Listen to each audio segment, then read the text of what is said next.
Frequency हो, dimension is same, ठीक है।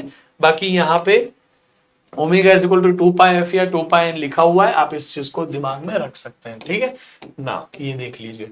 बाकी आगे बढ़ते हैं।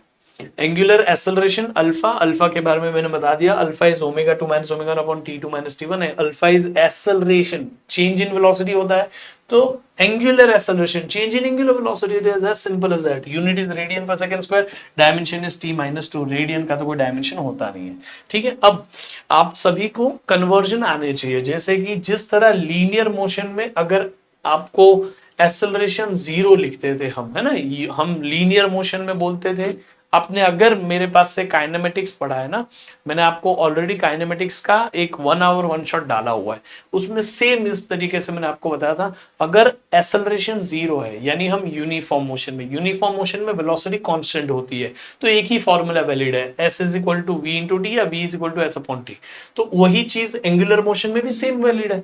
अगर एंगुलर एक्सेलरेशन की जगह एंगुलर एक्सेलरेशन है ना, तो एक्सेलरेशन की जगह एंगुलर एक्सेलरेशन अगर 0 है तो आप यूनिफॉर्म रोटेशनल मोशन में हैं।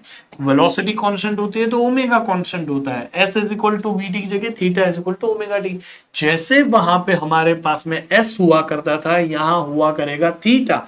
जैसे हमारे पास वहां ओमेगा अरे वी हुआ करता था, वैसे यहां हुआ करेगा ओमेगा। और जैसे यहां पे हमारे पास में ए हुआ करता था, वैसे हुआ करेगा अल्फा। बस रिप्लेस द टर्म्स। बाकी सारी की सारी इक्वेशंस को ये आप काइनेमेटिकल इक्वेशन सारी की सारी सिंपल कन्वर्ट कर सकते हैं। So this will be there with you. v is equal to u plus a t, तो omega is equal to omega not plus alpha t. Final velocity, final angular velocity, initial velocity, initial angular velocity, a acceleration, alpha angular acceleration, t time, यहां पे भी T time. समझ में आ गया? s is equal to UT plus half at square, s displacement, यहां angular displacement theta, u t omega not t, half half, a acceleration, angular acceleration, t time. Simple, just convert this equation. आप ध्यान से इसको एक बार देख लो बेटा, देख लो यहां पे। इस तरह से आप सारी इक्वेशंस को कन्वर्ट कर सकते हैं। आपको सिंपली ये हेल्प करेगा। देख लीजिए, just check it out once. Cool, easy है, इसमें कोई टेंशन की बात नहीं है। Right, now let's go ahead. अब आगे बढ़ते हैं। सो आपको ये समझा दिया मैंने। जिस तरह से आपने वहां कैलकुलस मोड में भी लीनियर टर्म्स को रखा था, वैसे यहां एंगुलर टर्म्स भी हो सकते हैं। v is equal to d s by d t, तो omega is equal to d theta by d t. A is equal to आप लिख सकते हैं ना, ये अल्फा नहीं ए होना चाहिए। देख लीजिए, a is equal to dv by d t, तो यहां हो जाएगा alpha is equal to d omega by d t. क्यों? क्योंकि we are replacing v with omega, we are replacing s with theta, we are replacing a with alpha. बस convert कर दो ना इस सबको, d2s by d t square, s की जगह थीटा डाल दो, d2 theta by d t square हो गया। टाइम तो सेम ही रहता है भाई, समझा कि नहीं? तो इस तरीके से आपका काम हो जाएगा। This is how you can simply understand कि रिलेशन क्या है लीनियर में और रोटेशनल में। इसीलिए आपको यहां एंगुलर मोशन पूरा वापस पढ़ना ही नहीं है। आपने काइनेमेटिक्स में मेरे से सीख लिया ये सारी चीजें। अगर आपने काइनेमेटिक्स इन वो मैंने कुछ 1.5 घंटे के आसपास में कंप्लीट किया पूरा काइनेमेटिक्स, प्लीज उसको देखिएगा। That is going to help you बेटा। ठीक है, अब आ जाओ यहाँ पे एक छोटा सा क्वेश्चन करते हैं, देन विल गो अहेड। अभी हमारा रोटेशनल एग्जैक्टली चालू हो जाएगा। A wheel is rotating with angular velocity 2 radian पर सेकेंड। ये हमें क्या देने की कोशिश कर रहा है बेटा? ओमेगा देने की कोशिश करे। Subjected to uniform angular acceleration, alpha is constant. जब एक्सेलरेशन कांस्टेंट है तो काइनेमेटिकल इक्वेशन लगती है। आपको काइनेमेटिक्स आना चाहिए, मेरा देख लेना वो लेक्चर अगर आपने नहीं देखा तो। अल्फा कांस्टेंट है, यानी कि आप v equal to u plus a t, v square equal to u square plus 2s, s equal to UT plus half a square. इसको कन्वर्ट कर दीजिए रोटेशनल वाली टर्म्स में और डाल दीजिए, आंसर आ जाएगा। What angular velocity does the wheel acquire after 10 second? तो ये ओमेगा एंगुलर वेलोसिटी पहले इतनी थी, अब आपको फाइनल ओमेगा चाहिए और ये टाइम की वैल्यू 10 सेकेंड दी है। ठीक है, तो omega is equal to omega not plus alpha t, ये भी तो कर सकता है। अब अल्फा अपने को पता नहीं है ना, तो अल्फा निकालने के लिए कुछ और लॉजिक लगा देना बिड़ू। अल्फा निकालने के लिए आप कुछ अलग से निकाल लो लॉजिक। देन यहाँ पे कहीं अल्फा दिया है क्या? नहीं दिया है। ठीक है, ओ सॉरी दिया है, ये देखो। वरना एक और काइनेमेटिकल इक्वेशन लगा देते हैं तो भी हमारा काम हो जाता। देख लीजिए, there is an alpha here. ठीक है, सो यहां पे अल्फा है 2 रेडियन पर second square. So alpha is also there, t is also there 10 second, omega naught initial velocity is also there, omega भी मिल जाएगा। ठीक है, अब how many revolutions will it make in this time interval? Revolutions को ना theta करके निकालना पड़ता है। कभी भी नंबर ऑफ रिवॉल्यूशन पूछेगा तो पहले थीटा निकालिए। थीटा बता देगा आपको कितना एंगल है। 360 डिग्री में एक रिवॉल्यूशन होता है, 720 डिग्री में 2 रिवॉल्यूशन होता है। तो 360 के कितने मल्टीपल में आपको एंगल मिला, वो है आपका नंबर ऑफ रोटेशन, है ना। मैं बोलूंगा कि मेरा एंगुलर डिस्प्लेसमेंट 360 डिग्री आया, 360 डिग्री यानी 2 पाई रेडियन। तो अगर मेरा एंगुलर डिस्प्लेसमेंट एंगल मैंने 360 डिग्री कवर किया यानी एक बार घुमाऊं, 720 डिग्री कवर किया यानी 2 बार घुमाऊं, तो थीटा निकाल लो। थीटा को 2 पाई एन लिख लो, n is number of revolution. ये चीज को घुमा के ऐसे पूछ सकते हैं। अब 2 पाई एफ आपको याद आएगा, वो ओमेगा एन नंबर है, फ्रीक्वेंसी नहीं है। तो ओमेगा इज 2 पाई एन, ये एन जो है वो फ्रीक्वेंसी है बेटा, तो प्लीज इसको मत भूलना, ये नंबर ऑफ टर्न्स है। समझ में आ गया? एक्चुअली कितना एंगल कवर किया डिवाइडेड बाय 360 डिग्री, एक सर्कल का 360 डिग्री, ऐसे करके ये फॉर्मूला है। समझ में आया? बाकी आप इस तरह से निकाल लीजिएगा नंबर ऑफ रिवॉल्यूशंस कैसे निकालना है ना? कैसे पता करोगे? थीटा, थीटा का फॉर्मूला ले लो, s theta is s is equal to UT plus half at square, तो ये सब छोड़ दो है ना, s is equal to UT plus half at square, theta is equal to omega not t plus half alpha t square, ये formula से theta निकाल लो, थीटा निकलेगा, थीटा को 2 पाई एन लिख दो, आंसर आ गया। ऐसा सिंपल हो जाता है, इतना बड़ा लंबा लंबा करने की जरूरत हमें नहीं पड़ेगी। ठीक है, आई होप आपको समझा। बाकी ये क्वेश्चन देखो, सिंपल क्वेश्चन है जो काइनेमेटिक्स में किया जाता है, बस उसका डेरिवेटिव एंगुलर टर्म्स में लेना है, कुछ और नहीं है। पार्टिकल के पास में थीटा की इक्वेशन है, इस थीटा की इक्वेशन है, तो आपको वेलोसिटी पूछी है, वो भी 5 सेकंड पे, तो थीटा की इक्वेशन का डेरिवेटिव लोगे तो वेलोसिटी मिलेगी, यानी डिस्प्लेसमेंट है, एंगुलर और लीनियर छोड़ दो, डिस्प्लेसमेंट है, डिस्प्लेसमेंट की इक्वेशन का डेरिवेटिव लो, वेलोसिटी मिलेगी। इस वेलोसिटी में टाइम की वैल्यू 5 सेकंड डाल दो, एंगुलर वेलोसिटी 5 सेकंड मिल जाएगी। सेम इसका एक और डेरिवेटिव लो तो एक्सेलरेशन मिलेगा, एक्सेलरेशन की इक्वेशन में टाइम की वैल्यू 5 सेकंड डाल दो, एक्सेलरेशन मिल जाएगा। सो ये कुछ अलग नहीं पढ़ रहे आप वही पढ़ रहे जो आपने पहले काइनेमेटिक्स में पढ़ा, अब आपको सिर्फ उसको कन्वर्ट करना है एंगुलर टर्म्स में। सो this is nothing new, this is nothing different, please इस चीज को अपने दिमाग में घुसा लेना। ठीक है, आई होप आपको समझाइए। चलो, बाकी का कुछ क्वेश्चंस आपको यहाँ पे दिख जाएगा, just do it at your pace, आप ट्राई कर लेना खुद ही क्वेश्चंस। ठीक है ना, we are going for the next topic, which is the core this chapter, यही है कोर, पूरा यही है अपना चैप्टर। मोमेंट ऑफ इनर्शिया ही पूरा चैप्टर है, ट्रस्ट मी ऑन दिस बेटा। मोमेंट ऑफ इनर्शिया क्या होता है? जिस तरह लीनियर मोशन हमने पढ़ा पूरा, उसमें इनर्शिया मतलब मास होता है, वैसे ही मोमेंट ऑफ इनर्शिया यहां होता है। कोई भी बॉडी खुद ब खुद मूव करना नहीं स्टार्ट कर सकती है ना, क्योंकि उसके अंदर इनर्शिया भरा है। वैसे ही कोई भी बॉडी खुद ब खुद रोटेट करना भी नहीं स्टार्ट कर सकती, क्यों? क्योंकि उसके अंदर रोटेशनल इनर्शिया भरा है। अर्थ रोटेट कर रहा है, खुद ब खुद रुक नहीं जाएगा, क्यों? उसके अंदर रोटेशनल इनर्शिया जो रोटेशन में रख रहा है उसको। इसी तरह से अर्थ आगे घूम रहा है, आगे जा रहा है, उसका इनर्शिया है उसके अंदर, इसीलिए वो खुद ब खुद आगे आगे जाता रहता है। उसको रोको ही नहीं, तब तक रुकेगा नहीं। स्पेस में ना, there is no opposition, there is no friction like that. So आप इस चीज को दिमाग में अपने घुसा देना। ठीक है, now moment of inertia for discrete system of particle. पहले मोमेंट ऑफ इनर्शिया का मतलब आई होप आप समझ गए। मोमेंट ऑफ इनर्शिया ज्यादा है तो किसी चीज को घुमाना या घूमती हुई चीज को रोकना मुश्किल है। मोमेंट ऑफ इनर्शिया कम है तो किसी चीज को घुमाना या घूमती हुई चीज को रोकना आसान है। समझ में आ गया? So moment of inertia is an opposition to rotational motion, ऐसा मान लो। समझ में आ गया? It is a inability to change it state of rotational motion. Rest पे है तो घुमाना मुश्किल है, ज्यादा रोटेशनल इनर्शिया होगा तो जो दरवाजा आसानी से खुल जाता है, रोटेट हो जाता है, वो कम मोमेंट ऑफ इनर्शिया वाला है। जो दरवाजा डिफिकल्टी से खुलता है वो ज्यादा मोमेंट ऑफ इनर्शिया वाला है। आपको घुमाना आसान है तो आपका मोमेंट ऑफ इनर्शिया कम है, आपको घुमाना मुश्किल तो मोमेंट ऑफ इनर्शिया ज्यादा। लॉजिक क्लियर हो गया? अब मोमेंट ऑफ इनर्शिया का बेसिक फॉर्मूला भी है, लेकिन मोमेंट ऑफ इनर्शिया को हम समझते हैं बॉडीज के हिसाब से ना। हमारे पास में 3 टाइप की चीजें हो सकती है। एक पार्टिकल। अब बोलोगे सर पार्टिकल थोड़ी रोटेट करता है, सर पार्टिकल तो सर्कल घूम लेगा। आपने तो बोला रोटेशनल मोशन पढ़ रहे, सर्कुलर मोशन का ये पूरा क्यों पढ़ा रहे हो यहाँ पे? तो जब भी कोई पार्टिकल सर्कल घूमता है तो अपने आप वो रोटेट कर लेता है। देखना है कैसे, मैं आपको बताता हूँ। Just have a look, just a moment. Let's see, this is my power bank. Okay, ये पावर बैंक जो है, इसका ये वाला हिस्सा जिसमें there is a black part, okay, ये आप देख सकते हो यहाँ नहीं है, तो ये पार्ट अभी आउटसाइड रख रहा हूं। ठीक है, अब मैं रोटेट करूंगा, ये पार्टिकल है, मतलब मान लो कि मैं एक्सिस ऑफ रोटेशन हूं और ये पार्टिकल सिर्फ सर्कल घूमेगा ऐसा। ठीक है, मैं नहीं रोटेट कर रहा हूं, चलो ये पार्टिकल सर्कल घूमेगा। तो जब ये पार्टिकल सर्कल घूमेगा तो आप देखो, ये पूरा पाथ हटा दो सर्कल का, सर्कल ही किया उसने, जो यहां दिख रहा है वही किया है, लेकिन पहले वो ये पार्ट को जो ना वो यहां पे रखा है। अब जो वो यहां आया तो वही पार्ट यहां हो गया, बीच का ये ट्रांजिशन हटा दो, तो पहले वो इस तरफ फेस कर रहा था, फिर वो इस तरफ फेस कर रहा है, फिर वो इस तरफ फेस कर रहा है। अरे ये तो रोटेट कर चुका है, इसका मतलब अगर ये पूरा घूम के आए तो आप देख सकते हो ये तो पूरा ऐसे, नहीं समझा? ये देखो ना, इसके साथ मेरी फिंगर भी देखो, ठीक है? ये देखो,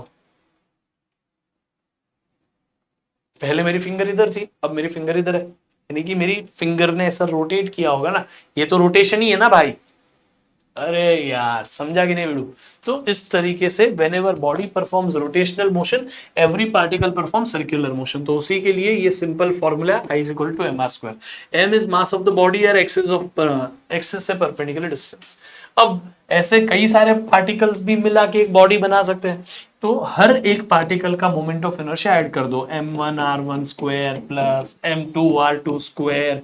moment of inertia is a kind of scalar है, ये टेंसर क्वांटिटी, बट ये स्केलर की तरह ट्रीट की जाती है। तो इसका मोमेंट ऑफ इनर्शिया निकालो m1r1 स्क्वायर, इसका मोमेंट ऑफ इनर्शिया निकालो m2r2 स्क्वायर, इसका मोमेंट ऑफ इनर्शिया निकालो mnrn स्क्वायर, सबको ऐड करते जाओ तो टोटल मोमेंट ऑफ इनर्शिया मिल जाता है। It is as simple as that. But कई बार ना हमारे पास रियल लाइफ में तो ऐसी बॉडी होती है जिसमें एक एक पार्टिकल गिन नहीं, पकड़ नहीं सकते। अब बताओ, अब ये मैं पूरा रोटेट कर रहा हूं तो मेरे में एक एक पार्टिकल दिख के आ रहा है क्या? नहीं, हम कंटिन्यूअस बॉडी है। कंटिन्यूअस बॉडी में क्या होता है, हमें इंटीग्रेशन करना पड़ता है। क्या करते हैं, एक्सिस ऑफ रोटेशन से r डिस्टेंस पे एक छोटा सा मास dm ले लेते हैं। पूरी बॉडी का मास m है तो छोटे पार्टिकल का मास dm है। अब इतने मास को यहां से लेके यहां तक इंटीग्रेट कर दो बाउंड्रीज के साथ में, तो आपको इतनी बॉडी का मास इंटीग्रेट करके मिल जाएगा कि r square is the distance, है ना? तो ये हमारे पास अलग अलग फॉर्मूला है।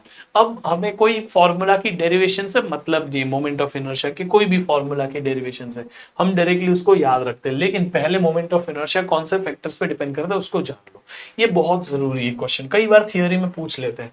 Moment of inertia depends on 3 factors. कितने फैक्टर्स बेटा? 3 फैक्टर्स। सबसे पहला मास, मास। कौन सा फैक्टर सबसे पहला? Mass. Mass of the body पे डिपेंड करता है moment of inertia. Second, obvious सी बात है यार, मोमेंट ऑफ इनर्शिया का फॉर्मूला में ही एम आर स्क्वायर है, तो एम मास जो है ना उस पे तो डिपेंड करेगा ही, अब आर पे भी डिपेंड करेगा। तो mass distribution around the axis, यानी कि मास जो है वो एक्सिस से किधर डिस्ट्रीब्यूटेड है, दूर है, नजदीक है, कहां है, ये बताना चाहता है। अगर मैं हाथ ऐसे स्प्रेड करके रोटेट करना चाहूं तो मेरा मास दूर डिस्ट्रीब्यूटेड है एक्सिस से, लेकिन अगर वही हाथ में ऐसे अंदर लेके रोटेट करना चाहूं तो अभी मेरे वही मास को एक्सिस के नजदीक रखने की वजह से मास डिस्ट्रीब्यूशन नजदीक है। यानी कि क्या मास बदला? पहले मेरा हाथ इधर था, अब हाथ इधर है। मास बदला क्या? हाथ तो वही है, हाथ तो है ही ना, लेकिन वही हाथ पहले दूर थे, मास वही है लेकिन आर डिस्टेंस उनका दूर था एक्सिस से। अब वही हाथ जब अंदर आ गए, मास तो वही है लेकिन उनका एक्सिस से डिस्टेंस कम हो गया। तो axis mass distribution simple meaning करता है उसका डिस्टेंस का, तो वो आर वाला फैक्टर है। समझ में आ गया? तो आर पे डिपेंड करता है वो कौन सा पार्टिकल किधर डिस्ट्रीब्यूटेड है एक्सिस से, वो और position of axis of rotation. यार पार्टिकल्स किधर है उन पे तो डिपेंड करेगा, तो एक्सिस खुद किधर है उस पे भी डिपेंड करेगा ना भाई। तो ये पेन को इधर से घुमा तो हर पार्टिकल का एक्सिस डिस्टेंस अलग अलग हो गया। ये एक्सिस को इधर से घुमा तो हर एक पार्टिकल का डिस्टेंस अलग हो गया। ये एक्सिस को इधर रख के घुमा पेन को तो एक्सिस अलग अलग हो गया, मतलब हर एक पार्टिकल का पोजीशन अलग अलग हो गया। तो एक्सिस ऑफ रोटेशन कहां है उससे भी तो हर एक पार्टिकल का डिस्टेंस चेंज हो जाएगा। तो आपने कभी बॉडी में यहां एक्सिस रखा तो हर पार्टिकल का डिस्टेंस इस एक्सिस से अलग है, हर आपने एक्सिस यहां रखा तो हर पार्टिकल का डिस्टेंस अलग है। तो इसीलिए ये जो position of axis of rotation है उस पर डिपेंड करता है मोमेंट ऑफ इनर्शिया। क्यों? क्योंकि position of axis of rotation change होने से हर पार्टिकल का डिस्टेंस बदलता है। डिस्ट्रीब्यूशन ऑफ मास, मासेस कहां है उसके हिसाब से भी हर पार्टिकल का डिस्टेंस बदलता है, और मास कितना है उसके हिसाब से भी मोमेंट ऑफ इनर्शिया बदलता है। अब एम आर स्क्वायर समझ में आ गया कि नहीं? That is why the formula has M are square and not just M R, क्योंकि वो position of axis of rotate, मतलब position from the axis of rotation, distance from the axis of rotation, दो factor पे depend करता है, mass distribution पे भी और पोजीशन ऑफ एक्सिस पे। एक्सिस खुद किधर है उस पे भी, और पार्टिकल सारे किधर है उस पे भी डिपेंड करता है। सो फॉर दैट रीजन हमने यहाँ पे mr स्क्वायर लिया है, याद रहेगा आपको। बाकी मोमेंट ऑफ इनर्शिया का unit and everything is given over here, kg metre square, see SI unit gram centimetre square, CGS unit, dimension is here, याद रख लेना इस चीज को, ठीक है। बाकी बेसिक बेसिक बातें मैंने बता दी। इसी मोमेंट ऑफ इनर्शिया के लॉजिक के ऊपर कुछ बेसिक बेसिक सा डिस्कशन भी हम कर सकते हैं, जैसे कि कोई भी हल्की चीज हो, कोई भारी चीज हो, तो किसको घुमाना मुश्किल? भारी चीज को, उसका मोमेंट ऑफ इनर्शिया ज्यादा होता है क्योंकि मास ज्यादा है। कोई सेम मास की दो चीजें हैं, एक खाली है एक भरी हुई है, एक हॉलो है एक सॉलिड है, ठीक है। आप मान लीजिए एक स्फीयर है, आपके पास वैसे दो स्फीयर सेम आइडेंटिकल, एक को अंदर से भर दिया, सॉलिड कर दिया, और ये खाली है, अंदर से खाली है, दोनों का मास सेम है, एक हॉलो है एक फिल्ड है। तो हॉलो को घुमाना मुश्किल होता है, क्यों? सॉलिड वाले में पार्टिकल्स जो है वो एक्सिस के नजदीक भी बैठे हैं, भले सरफेस पे तो है ही लेकिन नजदीक भी है। हॉलो वाले में ना सारे पार्टिकल दूर बैठे हैं, एक्सिस मतलब एक्सिस से सारे पार्टिकल दूर है, इसलिए हॉलो को घुमाना मुश्किल है। जैसे रॉ एग और बॉइल्ड एग, रॉ एग जो है उसमें अंदर लिक्विड पार्ट है, जैसे ही घुमाओगे वो लिक्विड पूरा सरफेस के साइड चला जाएगा, चिपक जाएगा वॉल के, वॉल ऑफ द एग पे। तो सारे पार्टिकल्स एक्सिस से दूर हो गए, हर पार्टिकल अपना अपना डिस्टेंस बढ़ा लिया, डिस्टेंस बढ़ा आर बढ़ा, एम आर स्क्वायर, आर बढ़ा उसका स्क्वायर डबल हो गया और मतलब बढ़ गया, तो मोमेंट ऑफ इनर्शिया बढ़ गया। वहीं पे आपने अगर कोई पार्टिकल को मतलब उसी एग को बॉईल करके घुमाया, बॉइल्ड एग में क्या है, हर एक चीज सॉलिड है, सॉलिड यानी कि हर एक चीज का अपना अपना स्पेसिफिक पोजीशन है, तो वो नजदीक है तो अब उसको नजदीक ही रहना पड़ेगा। तो कई सारे पार्टिकल नजदीक में फिक्स्ड हो गए, तो उतने पार्टिकल ने अपना आर कम कर दिया, आर कम कर दिया, उतने पार्टिकल का मोमेंट ऑफ इनर्शिया कम हो गया, तो पूरी बॉडी में उतने से मोमेंट ऑफ इनर्शिया कम हो गया। तो रॉ एग को घुमाना डिफिकल्ट है, बॉइल्ड एग को घुमाना ईजी है, समझ में आ गया। ऐसे ही मेरे लिए हाथ खुले रख के घूमना डिफिकल्ट है, हाथ अंदर रख के घूमना इजी है। उसका रीजन, हाथ जब खोल देता हूं तो हर एक पार्टिकल दूर भी बैठा है, तो इन पार्टिकल का आर बढ़ गया है ना, आर बढ़ गया तो मोमेंट ऑफ इनर्शिया बढ़ गया। लेकिन वही हाथ नजदीक रखूंगा तो उन्हीं पार्टिकल का आर कम हो गया, मोमेंट ऑफ इनर्शिया कम हो गया। सो फॉर दैट रीजन, ठीक है। अब थोड़ी प्रैक्टिस करते हैं, मोमेंट ऑफ इनर्शिया निकालते हैं इस पार्टिकल की सिस्टम की। तो यहां पे देखो एक एक पार्टिकल आप गिन सकते हैं, हर एक पार्टिकल का मोमेंट ऑफ इनर्शिया निकालने का, ऐड कर देने का। तो बहुत सिंपल होता है, इसमें कुछ डिफिकल्ट है ही नहीं वैसे, बट फिर भी मैं आपको थोड़ी मदद कर देता हूं, ठीक है। चलो ध्यान से देखो, ये क्या है पता नहीं। तो ये पार्टिकल है सबसे पहला 1 kg का, वो इस एक्सिस ऑफ रोटेशन पे हम घूम रहे हैं, तो m1 r1, तो 1 kg into 1 metre square, 2 kg into 2 metre, तो 2 स्क्वायर, m r स्क्वायर, तो बस सबको ऐड कर दे जाओ, 1 kg into 1 metre square plus 2 kg into 2 metre square plus 3 kg into 3 metre square plus 4 kg into 4 metre square, हो गया आपका। सबको ऐड कर दो तो पूरा मोमेंट ऑफ इनर्शिया इस एक्सिस के बराबर आ गया। सिंपल एडिशन, बहुत सिंपल क्वेश्चन था, लॉजिकल भी, और आपको आई होप समझा। अब इसमें सेम काइंड ऑफ क्वेश्चन है, बस अलग तरीके से पार्टिकल्स रखे। अब आपको इस एक्सिस के अबाउट रोटेट कराना है पूरी बॉडी को, ठीक है, इस एक्सिस के अबाउट। तो ये रहा आपका एक्सिस ऑफ रोटेशन। इस एक्सिस से 4 kg जो है वो 3 मीटर के डिस्टेंस पर है, ठीक है, 3 मीटर के डिस्टेंस, एक्सिस से परपेंडिकुलर डिस्टेंस ये 3 मीटर का है, तो 4 kg into 3 square, 4 kg into 3 square, mr square, 4 kg into 3 metre square, plus फिर ये पार्टिकल है 2 kg -2, अरे +2 -2 भूल जाने का, क्यों, आर डिस्टेंस जो है ना उसका तो स्क्वायर ही होने वाला है, तो वो 2 kg इंटू 2 स्क्वायर, तो mr स्क्वायर अगेन, प्लस ये जो 3 kg है तो 3 kg इंटू 4 स्क्वायर, समझ में आ गया। सो आई होप कि आपको ये सिंपल सा बात समझा है ना। जस्ट अ मोमेंट, ठीक है। तो हर किसी का मोमेंट ऑफ इनर्शिया इसी तरह ऐड करते जाओ, your work is done, sorted है, ठीक है ना। सिमिलर बेसिस पे ये एक और क्वेश्चन है, मासलेस रॉड पे दो पार्टिकल लगे, एक यहां और एक यहां, बाकी ये जो है ना मीटर स्केल है। मीटर स्केल यानी कि क्या हो गया बेटा, ये 0 मीटर स्केल होना यानी ये पोजीशन जो है वो 0 है, ये 20 सेंटीमीटर, ये 70 सेंटीमीटर और ये 100 सेंटीमीटर। बट हमारा एक्सिस जो है वो यहाँ है, शायद कहाँ है, massless rod as the axis x x dash, ये हमारा एक्सिस ऑफ रोटेशन है। तो हमारे पास दो पार्टिकल है, एक 1 kg का और एक 4 kg का।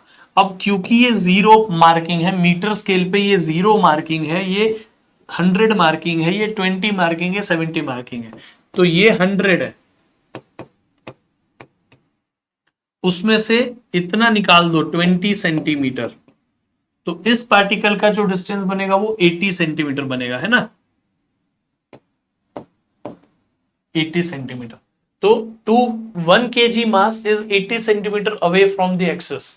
तो 1 kg इंटू 80 सेंटीमीटर का 0.8 ले लेता हूं, मीटर में कन्वर्ट कर लिया, उसका square m are square plus दूसरा पार्टिकल 4 kg, उसका डिस्टेंस ये 70 मार्किंग पे है, 70 और 100 के बीच में 30 का डिस्टेंस बचा, तो 0.3 का स्क्वायर। अरे 70 पे है, ये 100 मार्किंग, 70 और 100 के बीच में 30 का डिस्टेंस है, तो 30 यानी 0.3 का स्क्वायर। समझ में आ गया? सो इस तरीके से आप टोटल मोमेंट ऑफ इनर्शिया निकाल सकते हो, देख सकते हो यहाँ पे भी वही किया है, ठीक है। 1 इंटू 0.8 का स्क्वायर, 4 इंटू 0.3 का स्क्वायर।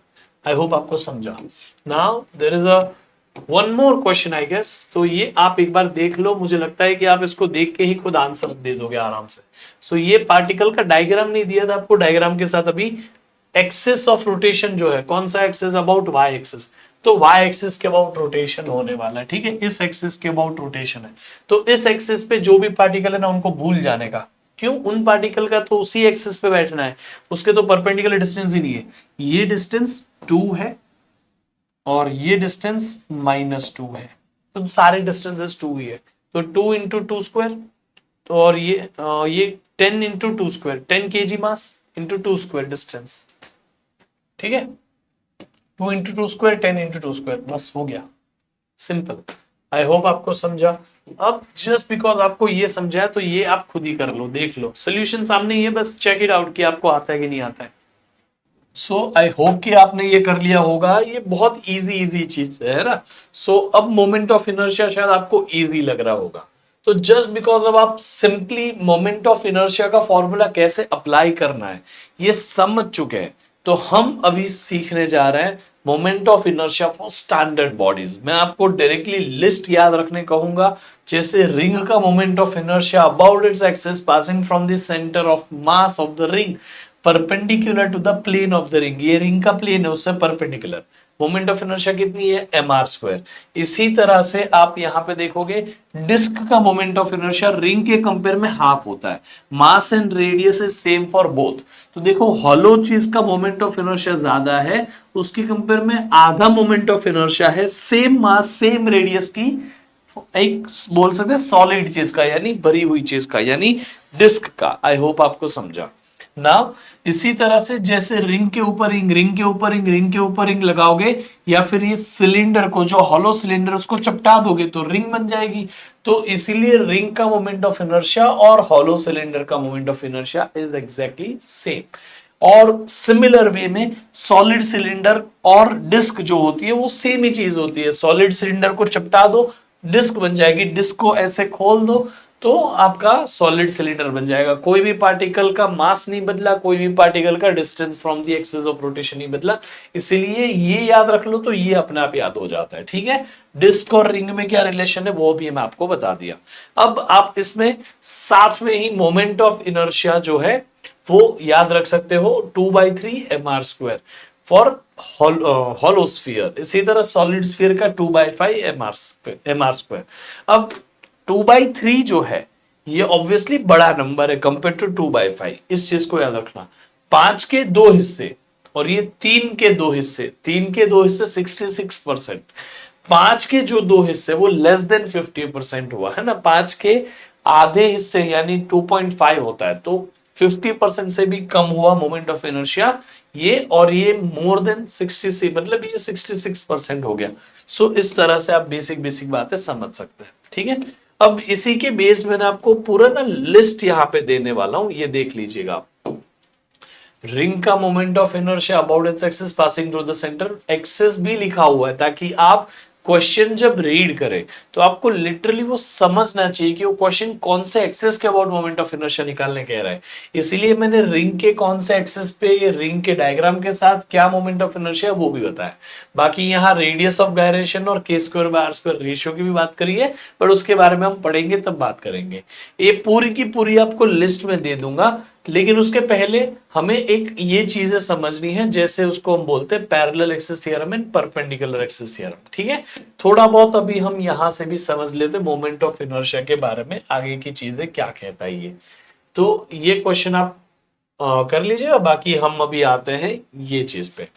जो आपको रॉड का मोमेंट ऑफ इनर्शिया है वो m/12 L² है about an axis passing through the centre. ये देख लीजिए, रॉड का moment of inertia about an axis passing through centre perpendicular to the length of the rod कितना है, m/12 L²। इसको दिमाग में घुसा लीजिए, रॉड के सेंटर से moment of inertia m/12 L², ring के सेंटर से moment of inertia mr², disc के सेंटर से moment of inertia m/2r², hollow cylinder का moment of inertia same as ring, solid cylinder का moment of inertia same as ring, and hollow sphere का moment of inertia 2/3 mr², solid sphere का moment of inertia 2/5 mr²। I hope आपको समझा। अब just because rod का moment of inertia m/12 L² यहां पे आपको समझ चुका है, आपको यही मोमेंट ऑफ इनर्शिया एंड पे कैसे निकालना है वो हम पैरेलल या परपेंडिकुलर एक्सिस थ्योरम की मदद से समझ लेंगे, बट देयर इज अ वे जिसको हम इंटीग्रेशन की मदद से भी निकाल सकते हैं। इसकी जरूरत नहीं है, जस्ट आपको इंफॉर्मेशन के लिए यहाँ पे दे रहा हूं। बस ये एक मस्त सा केस है, ये हम याद रख लेंगे, मैं आपको बाद में बता भी दूंगा। m/3 1/3 ml² sin² theta. ठीक है, मैं इसके बारे में आपको बता दूंगा। ये रिंग का मोमेंट ऑफ इनर्शिया कैसे इंटीग्रेशन से आया, फिर डिस्क का moment of inertia and all those things are given over here. हर एक मोमेंट ऑफ इनर्शिया कैसे डिराइव हुई उसके बारे में भी दिया है, उसके ऊपर क्वेश्चन भी आएगा। ठीक है, रॉड के डायग्राम यहां नहीं बनाया तो मैं आपको रॉड के बारे में बताना चाहूंगा बेटा। Let's do it for rod. ये रॉड है, तो उस रॉड के सेंटर से अगर कोई एक्सिस पास करा दे आप, तो उस एक्सिस के अबाउट मोमेंट ऑफ इनर्शिया कितनी हो जाएगी। Come on everyone, please tell me in the chat box. आप कमेंट बॉक्स में कमेंट करके जरूर बताइए। ठीक है, इस एक्सिस के अबाउट मोमेंट ऑफ इनर्शिया हो जाएगी IC is equal to m/12 L²। याद रख लेना। अभी यही एक्सिस जो है वो थोड़ा सा मैं आपको एक्सिस पहले यहां बना देता हूं, जस्ट अ मोमेंट। ठीक है, दिस इज द एक्सिस, और जो रॉड है हमारा ये, ठीक है, तो ये हमारा वो रॉड है। रॉड ना ऐसे रोटेट कर रहा है, अब ये ऐसे इंक्लाइंड वे में, मतलब कौन बनाएगा, आप समझ रहे हो।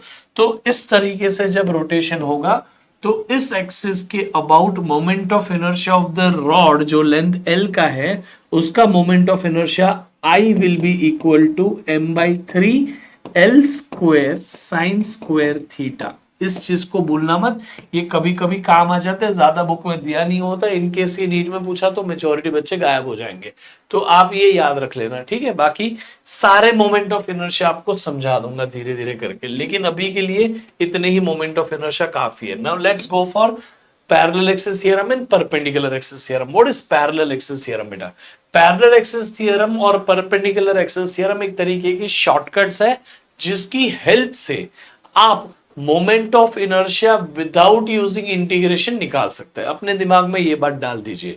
तो हम अभी दो ऐसी थ्योरम पढ़ रहे हैं जिससे आपका ये चैप्टर इजी हो गया, बहुत इजी हो गया है। इसके अलावा आपको अदरवाइज ना पूरा ऐसा इंटीग्रेशन लगाना पड़ता, मैं आपको यहां दिखाता हूं, आप देख लीजिए इस तरीके से। यहां पे तो इंटीग्रेशन के बिना वो दिखाया, मैं आपको इंटीग्रेशन दिखाता हूं।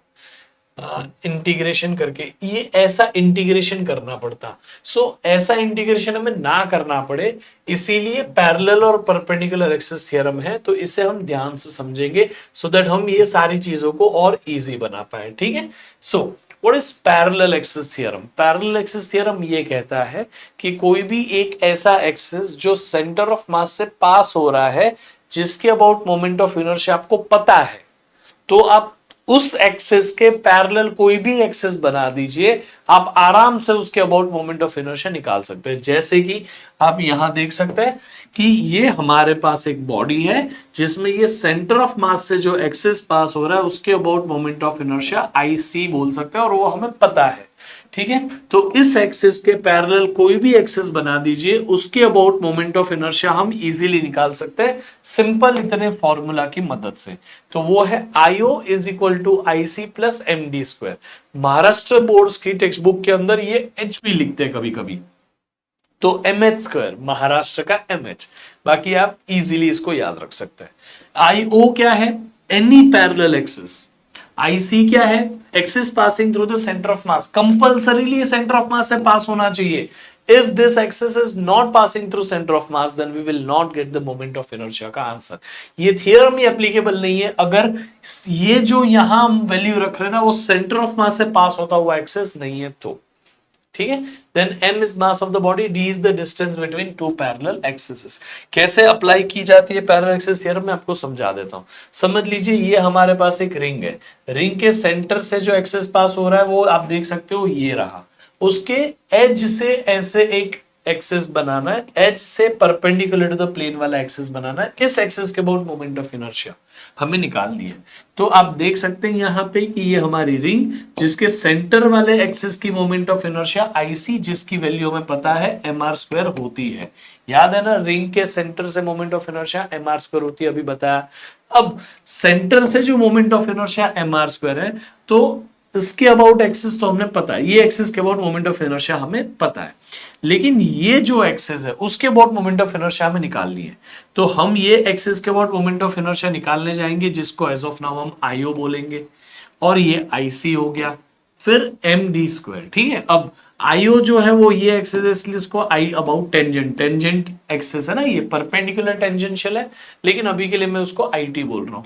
IC जो है उसको mr स्क्वायर, वैल्यू उसकी रख दी, m का MD, डिस्टेंस क्या है बेटा, डिस्टेंस कितना है दोनों एक्सिस के बीच में, रेडियस ऑफ द रिंग जितना, यानी कि डिस्टेंस इज रेडियस जितना, तो mr square plus mr square 2mr square. समझ में आ गया? इस तरीके से आपने इस एक्सिस की मदद से इस एक्सिस के अबाउट मोमेंट ऑफ इनर्शिया निकाल ली। It is as simple as that. अब ये हो गई आपकी पैरेलल एक्सिस थ्योरम। आप कई अलग अलग केसेस में इसको अप्लाई कर सकते हो। आई होप आपको एप्लीकेशन समझा। मैं एक एप्लीकेशन आपको समझा भी दूंगा, आगे कुछ क्वेश्चन करेंगे तो। अभी के लिए हम परपेंडिकुलर एक्सिस थ्योरम पे जाते हैं। जो पैरेलल एक्सिस थ्योरम थी बेटा, वो कोई भी एक्सिस के लिए एप्लीकेबल है, मतलब आपको कोई भी बॉडी के लिए एप्लीकेबल है, नॉट एक्सिस, कोई भी बॉडी, कोई भी बॉडी, रिंग हो, डिस्क हो, सॉलिड स्फीयर हो, hollow sphere, does not matter. लेकिन जो परपेंडिकुलर एक्सिस थ्योरम है, it is just applicable for laminar body, यानी प्लेनार बॉडी, एक प्लेन में समाने वाली बॉडी, जैसे रिंग, डिस्क। समझा? सॉलिड स्फीयर नहीं चलेगा, हॉलो स्फीयर नहीं चलेगा, सॉलिड सिलेंडर नहीं चलेगा, हॉलो स्फीयर, हॉलो सिलेंडर नहीं चलेगा। समझा कि नहीं? कोई भी ऐसी चीज जो एक प्लेन में आ जाए, वैसे में ही एप्लीकेबल है परपेंडिकुलर एक्सिस थ्योरम। जैसे परपेंडिकुलर एक्सिस थ्योरम क्या कहता है, कोई भी पॉइंट पे एप्लीकेबल है, नॉट कंपल्सरीली सेंटर ऑफ मास। कोई भी पॉइंट पे दो ऐसे एक्सिस जो परपेंडिकुलर हो और प्लेन ऑफ द लेमिना में हो, उनकी मोमेंट ऑफ इनर्शिया का एडिशन थर्ड एक्सिस के अबाउट मोमेंट ऑफ इनर्शिया के इक्वल होता है, जो प्लेन से परपेंडिकुलर हो और उसी पॉइंट से पास होता हुआ। यानी कि ये समझ लो कि तीनों एक्सिस बना लो, इन दोनों एक्सिस के मोमेंट ऑफ इनर्शिया का एडिशन इसके इक्वल होता है। बस कंपलसरीली ये है कि दोनों एक्सिस प्लेन में होने चाहिए। उन दो एक्सिस को ऐड करिए जो प्लेन में होता है, जैसे ये दोनों axis plane of the body में है, इन दोनों का एडिशन होगा। किसका एडिशन होगा? समझ गए ना? जो परपेंडिकुलर है वो हमेशा अकेला रहेगा, सरफेस से, बॉडी से परपेंडिकुलर है वो अकेला बैठेगा। तो इस चीज को याद रख लेना। I z is equal to I x plus I y. इस एक्सिस के about moment of inertia will be equal to addition of this two. ठीक है, I x plus I y. अब आई एक्स जो है moment of inertia about x axis, moment of inertia about y axis, is addition कर दोगे तो moment of inertia about this z axis हो जाता है। ये दोनों इन प्लेन होने चाहिए, ये परपेंडिकुलर द प्लेन होता है। ठीक है, कंपल्सरीली। अब आप अप्लाई करके देखो।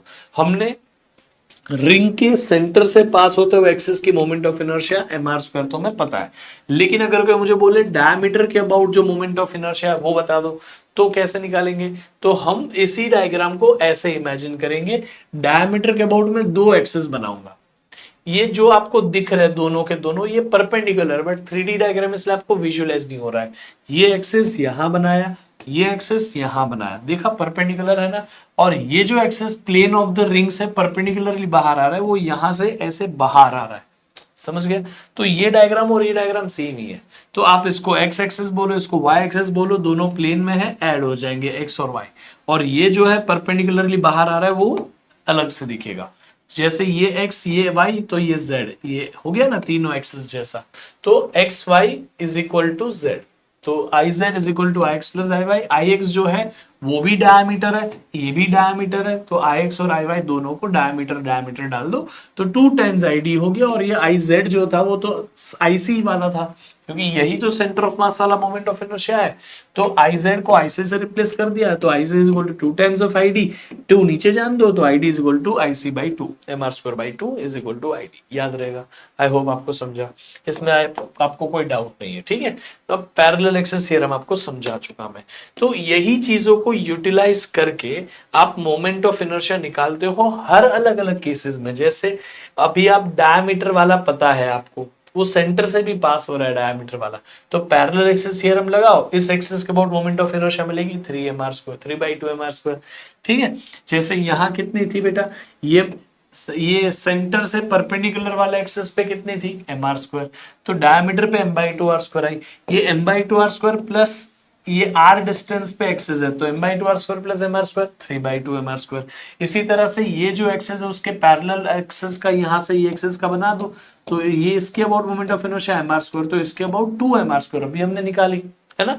तो इस तरीके से आपने रिंग के सारे केसेस करने हैं, फिर सेम केसेस डिस्क में करने हैं। डिस्क में वैल्यूज बदल जाती है, केसेस तो सेम ही है ना, disc and ring are same geometrical shape. फिर एन्यूलर डिस्क और एन्यूलर रिंग, एन्यूलर बोल सकते हो, डिस्क ही बोलते हैं इसको। बाकी सॉलिड सिलेंडर, हॉलो सिलेंडर, सबके मोमेंट ऑफ इनर्शिया यहाँ लिखी हुई है। बेटर कि आप इसको दिमाग में घुसा ले, आपको रट्टा होनी चाहिए, लिटरली रट्टा होनी चाहिए, क्योंकि आप इसको निकालने में समय बर्बाद नहीं कर सकते बेटा, उतना समय हमें बचाना पड़ेगा। सो प्लीज इस लिस्ट में से आपको चाहिए तो ये एन्यूलर वाले मत लिखो, ठीक है? एन्यूलर वाले जाने दो, मैं आपको पहले ही बता देता हूं ताकि आपका समय बच जाए उतना। ये एन्यूलर वाले जो है ना उसको हटा दो, वैसे कभी कभी उसके ऊपर पूछ लिया जाता है बट कम चांसेस है। बाकी ये सारे आपको करने पड़ेंगे, ठीक है? इसी तरह से आप यहाँ पे ये एन्यूलर वाला भी हटा दो, ठीक है? बाकी आप सारे करिएगा, solid cylinder, solid sphere, hollow sphere यानी शेल, ये हो गया, ये सबको करिएगा, ये एन्यूलर वाले हटा दीजिएगा, बाकी आपके लिए सॉर्टेड हो जाएगा, ठीक? फिर ये रॉड के सेंटर से पास होता हुआ moment of inertia m/2l², and से पास होता हुआ m/3l²। बाकी मैंने आपको ये भी बताया ना, अगर एक्सिस ये है और रॉड ऐसा रोटेट कर रहा है सिलिंड्रिकल, तो m/3l² sin स्क्वायर थीटा, वो भी मैंने आपको बता दिया। ये प्लेनार शीट है, प्लेनार शीट के सेंटर से m/2l² प्लस b²। देखो रॉड और शीट का सेम ही केस चलता है, ठीक है? बाकी आप ये याद कर सकते हैं, इसको भी इतनी ज्यादा जरूरत नहीं है, ठीक है? एक ट्रायंगुलर प्लेट का आपके महाराष्ट्र बोर्ड के सिलेबस में थोड़ा सा एक्स्ट्रा है, तो आप उसको भी याद कर सकते हैं। ट्रायंगुलर प्लेट ये देखो, सॉरी यहाँ है, ये देखो ट्रायंगुलर प्लेट का m/6a², ये इक्विलेटरल ट्रायंगल है, राइट एंगल ट्रायंगल का अलग तरीके से, मतलब यहां से परपेंडिकुलर जो भी है साइड उससे, ये एक्सिस है तो m/6b², ऐसा करके, ये एक्सिस है तो m/6a², ये एक्सिस है तो यहां से ये डिस्टेंस लेना पड़ता है, तो वो डिस्टेंस को करके लिया है। बाकी आप यहाँ पे भी देख सकते हैं, आपको इजीली समझेगा कि ये सॉलिड कोन जो है उसका मोमेंट ऑफ इनर्शिया 3/2 3/10 mr² है। हॉलो कोन जो होता है, हॉलो कोन, उसको दबा दोगे डिस्क बन जाता है ना, तो वो उसका मोमेंट ऑफ इनर्शिया कितना होता है m/2r²। हॉलो कोन का मोमेंट ऑफ इनर्शिया m/2r², और सॉलिड कोन का मोमेंट ऑफ इनर्शिया 3/10 mr²। इसको भूलना मत, ये दोनों मैंने आपको बता दिया, महाराष्ट्र सिलेबस में दोनों भी है, ठीक है? बाकी इसी को हम यहाँ पे एक दो क्वेश्चन की मदद से भी समझ सकते हैं। ये क्वेश्चन करने से पहले हम इस क्वेश्चन पे आते हैं। यहाँ पे क्वेश्चन क्या बोला है, सिंपल सा क्वेश्चन है, moment of inertia of a ring and moment of inertia of a disc about an axis passing through the centre perpendicular to its plane are same, what will be the ratio of the radius. भाई ring का और disc का moment of inertia same है, ratio radius का ratio बता दो, दोनों की रेडियस अलग है, तो रिंग का moment of inertia M are square, disc का moment of inertia M by two R square, radius अलग इसलिए आर वन आर टू डाल दिया, बस इक्वल कर दो, बाकी जो है सिंपल है। इससे सिंपल क्वेश्चंस क्या बन सकते हैं, ऐसे क्वेश्चन पूछ ले तो आपको आने चाहिए, ठीक है। To rings have their moment of, क्या लिखा है, to rings have their moment of inertia in the ratio of 4:1, their diameters are in the ratio of 4:1 again, diameter भी उनके कैसे रेशियो में, 4:1। Find the ratio of their masses, आपको उनके masses का रेशियो बनाना है। तो सबसे पहले आप क्या करेंगे बेटा, यहाँ पे जो जो चीजें दी है उसके हिसाब से बात करो। To rings have their moment of inertia in the ratio of 4:1 and their diameter is also in the ratio of 4:1। तो पहली रिंग का मोमेंट ऑफ इनर्शिया, दूसरी रिंग का moment of inertia m1 r1 square, दूसरी ring का m2 r2 square. Particle का formula भी mr square होता है और रिंग का मोमेंट ऑफ इनर्शिया भी mr स्क्वायर होता है। क्यों, रिंग जो होती है उसको खोल दो तो एक पार्टिकल हो जाएगा ना, रिंग को एक जगह से काटो, पूरा खोल के एक जगह पे आप पार्टिकल बना सकते हैं, इसीलिए ring is kind of a particle जो हमने ऐसे स्ट्रेच कर लिया हर जगह, क्योंकि एक्सेस ऑफ रोटेशन से तो इक्वल डिस्टेंस पे ही होते हैं ना हर एक पार्टिकल रिंग के, इसलिए तो इन दोनों का डिवाइड कर दिया, मोमेंट ऑफ इनर्शिया का रेशियो आपको दिया हुआ है, रेडियस का रेशियो डायमीटर के फॉर्म में दिया हुआ है, बाकी मास का रेशियो मिल जाएगा, ठीक है। It is very simple question, very logical question. I hope कि आपको समझा किस तरह से ऐसे क्वेश्चंस को फिगर आउट करना है, ठीक है। तो बहुत लॉजिकल है, आपको ये शीट मिल जाएगी, आप इजीली ये सारी चीजें कर सकते हैं। अब क्या लिखा है, calculate the moment of inertia of a disc of a mass 10 kg, radius 4 metre, about an axis passing through the centre and perpendicular to plane, normal axis के बाद moment of inertia m/2r², values डाल दो, हो गया आपका काम। Moment of inertia of a hollow cylinder and solid cylinder about its geometrical axis which is parallel to its length। भाई parallel to its length यानी नॉर्मल एक्सिस, उसके about ring का और डिस्क का मोमेंट ऑफ इनर्शिया जो होता है वही हॉलो और सॉलिड सिलेंडर का होता है। तो आपको यहाँ पे क्या बोला है, parallel to its length are in the ratio, देखो मोमेंट ऑफ इनर्शिया का रेशियो दिया है, रेडियस का रेशियो दिया है, मासेस का रेशियो, सेम क्वेश्चन रिपीट कर दिया है, तो दोनों का मोमेंट ऑफ इनर्शिया का रेशियो दिया है, I is equal to m are square, I2 is equal to m/2r square. क्यों, ये हॉलो सिलेंडर का और ये सॉलिड सिलेंडर का मोमेंट ऑफ इनर्शिया, दोनों डिवाइड कर दो, I1 अपॉन I2 डाल दो और R1 अपॉन R2 डाल दो, जैसे रेडियस का रेशियो भी दिया है, तो M1 और M2 का रेशियो मिल जाएगा। आई होप आपको समझा ये टाइप का क्वेश्चन कैसे करना है, ठीक है। बाकी आप यहाँ पे आ जाओ, ये क्वेश्चन देखो, ऐसे टाइप के क्वेश्चन पूछ सकता है। क्वेश्चन में क्या बोला हुआ है, क्वेश्चन में बोला है if I1, I2 and I3 are moment of inertia of solid sphere, hollow sphere and ring of the same mass, same radius and same geometrical axis, okay, which of the following statement is holds good, यानी कि moment of inertia किसका ज्यादा होता है। तो देखो आप क्या करेंगे बेटा, मैं आपको बता देता हूं, आपको कंपैरिजन करनी है। सबसे पहले रिंग के पास आइए, रिंग के मोमेंट ऑफ इनर्शिया की वैल्यू क्या होती है, 1/2 mr स्क्वायर, mr स्क्वायर भूल जाओ, अभी 1/2 याद रखो। डिस्क के मोमेंट ऑफ इनर्शिया की वैल्यू क्या होती है, सॉरी रिंग का मैंने रॉन्ग बताया आपको, है ना, रिंग का मोमेंट ऑफ इनर्शिया होता है mr स्क्वायर, तो 1, भाई सही से लिख ले 1। डिस्क का मोमेंट ऑफ इनर्शिया होता है 1/2 mr स्क्वायर, है ना, half mr square. Solid sphere या लेट्स से हॉलो स्फीयर, मैं एक काम करता है, सुनो मेरी बात सुनो ब्रो, हाँ अब सुन मेरी बात, डिस्क का moment of inertia 1 mr square, mr square into 1, disc का moment of inertia 1/2 mr square, ठीक है, आई होप आप समझे। हॉलो स्फीयर का moment of inertia, hollow sphere का मोमेंट ऑफ इनर्शिया क्या होता है, 2/3 mr स्क्वायर। सॉलिड स्फीयर का मोमेंट ऑफ इनर्शिया कितना होता है, कितना होता है, 2/5 mr स्क्वायर। अब आप इसकी एग्जैक्ट वैल्यूज लिखना शुरू करो। रिंग यानी 1 1, ठीक है कोई प्रॉब्लम नहीं, ये देखो सॉलिड स्फीयर जो दिख रहा है ना 2/5, ये कुछ 40% से भी कम है। हम अभी के लिए ना लेस देन 40% लिख लेता हूं मैं यहाँ पे, शायद आपको ये रीड नहीं हो रहा हो, तो लेस देन 40% है ये। 1/2 यानी 50% है ये, है ना। mr² का 50%, mr² का 40% से भी कम। 2/3 यानी 66% ऑलमोस्ट। 1 यानी 100%। तो 1 mr², 100% of mr²। 2/3 mr², 66% of mr², कम है 100 से। 1/2 mr², 50% ऑफ mr², यानी रिंग का मोमेंट ऑफ इनर्शिया हाईएस्ट 100% है। हॉलोस्फीयर का उससे कम, डिस्क का उससे कम, सॉलिड स्फीयर का उससे कम। तो moment of inertia solid sphere की सबसे कम है, if keeping the mass and radius same for all of them. So इस चीज को अपने दिमाग में उतार लेना, ये डाल देना कहीं पे साइड में लिख लेना, ठीक है। आई होप आपको ये चीज समझिए। बाकी ऐसे बहुत सारे क्वेश्चन बन सकते हैं, छोटे छोटे क्वेश्चन एज एन एग्जांपल यहाँ दिए हुए हैं। आप ये एक बार क्वेश्चन देख लीजिए, वीडियो पॉज करके आप आराम से इसको आंसर कर सकते हैं, ठीक है। Now let's go ahead. बाकी मोमेंट ऑफ इनर्शिया के दूसरे भी चीजें हैं जो आपको याद होनी चाहिए। तभी एक और क्वेश्चन करके फिर मैं आपको और छोटी चीजें कराता हूँ। A solid sphere is shown in the figure, what will be the moment of inertia of a solid sphere about its diametrical axis if the mass becomes 4 times and the radius becomes 10 times।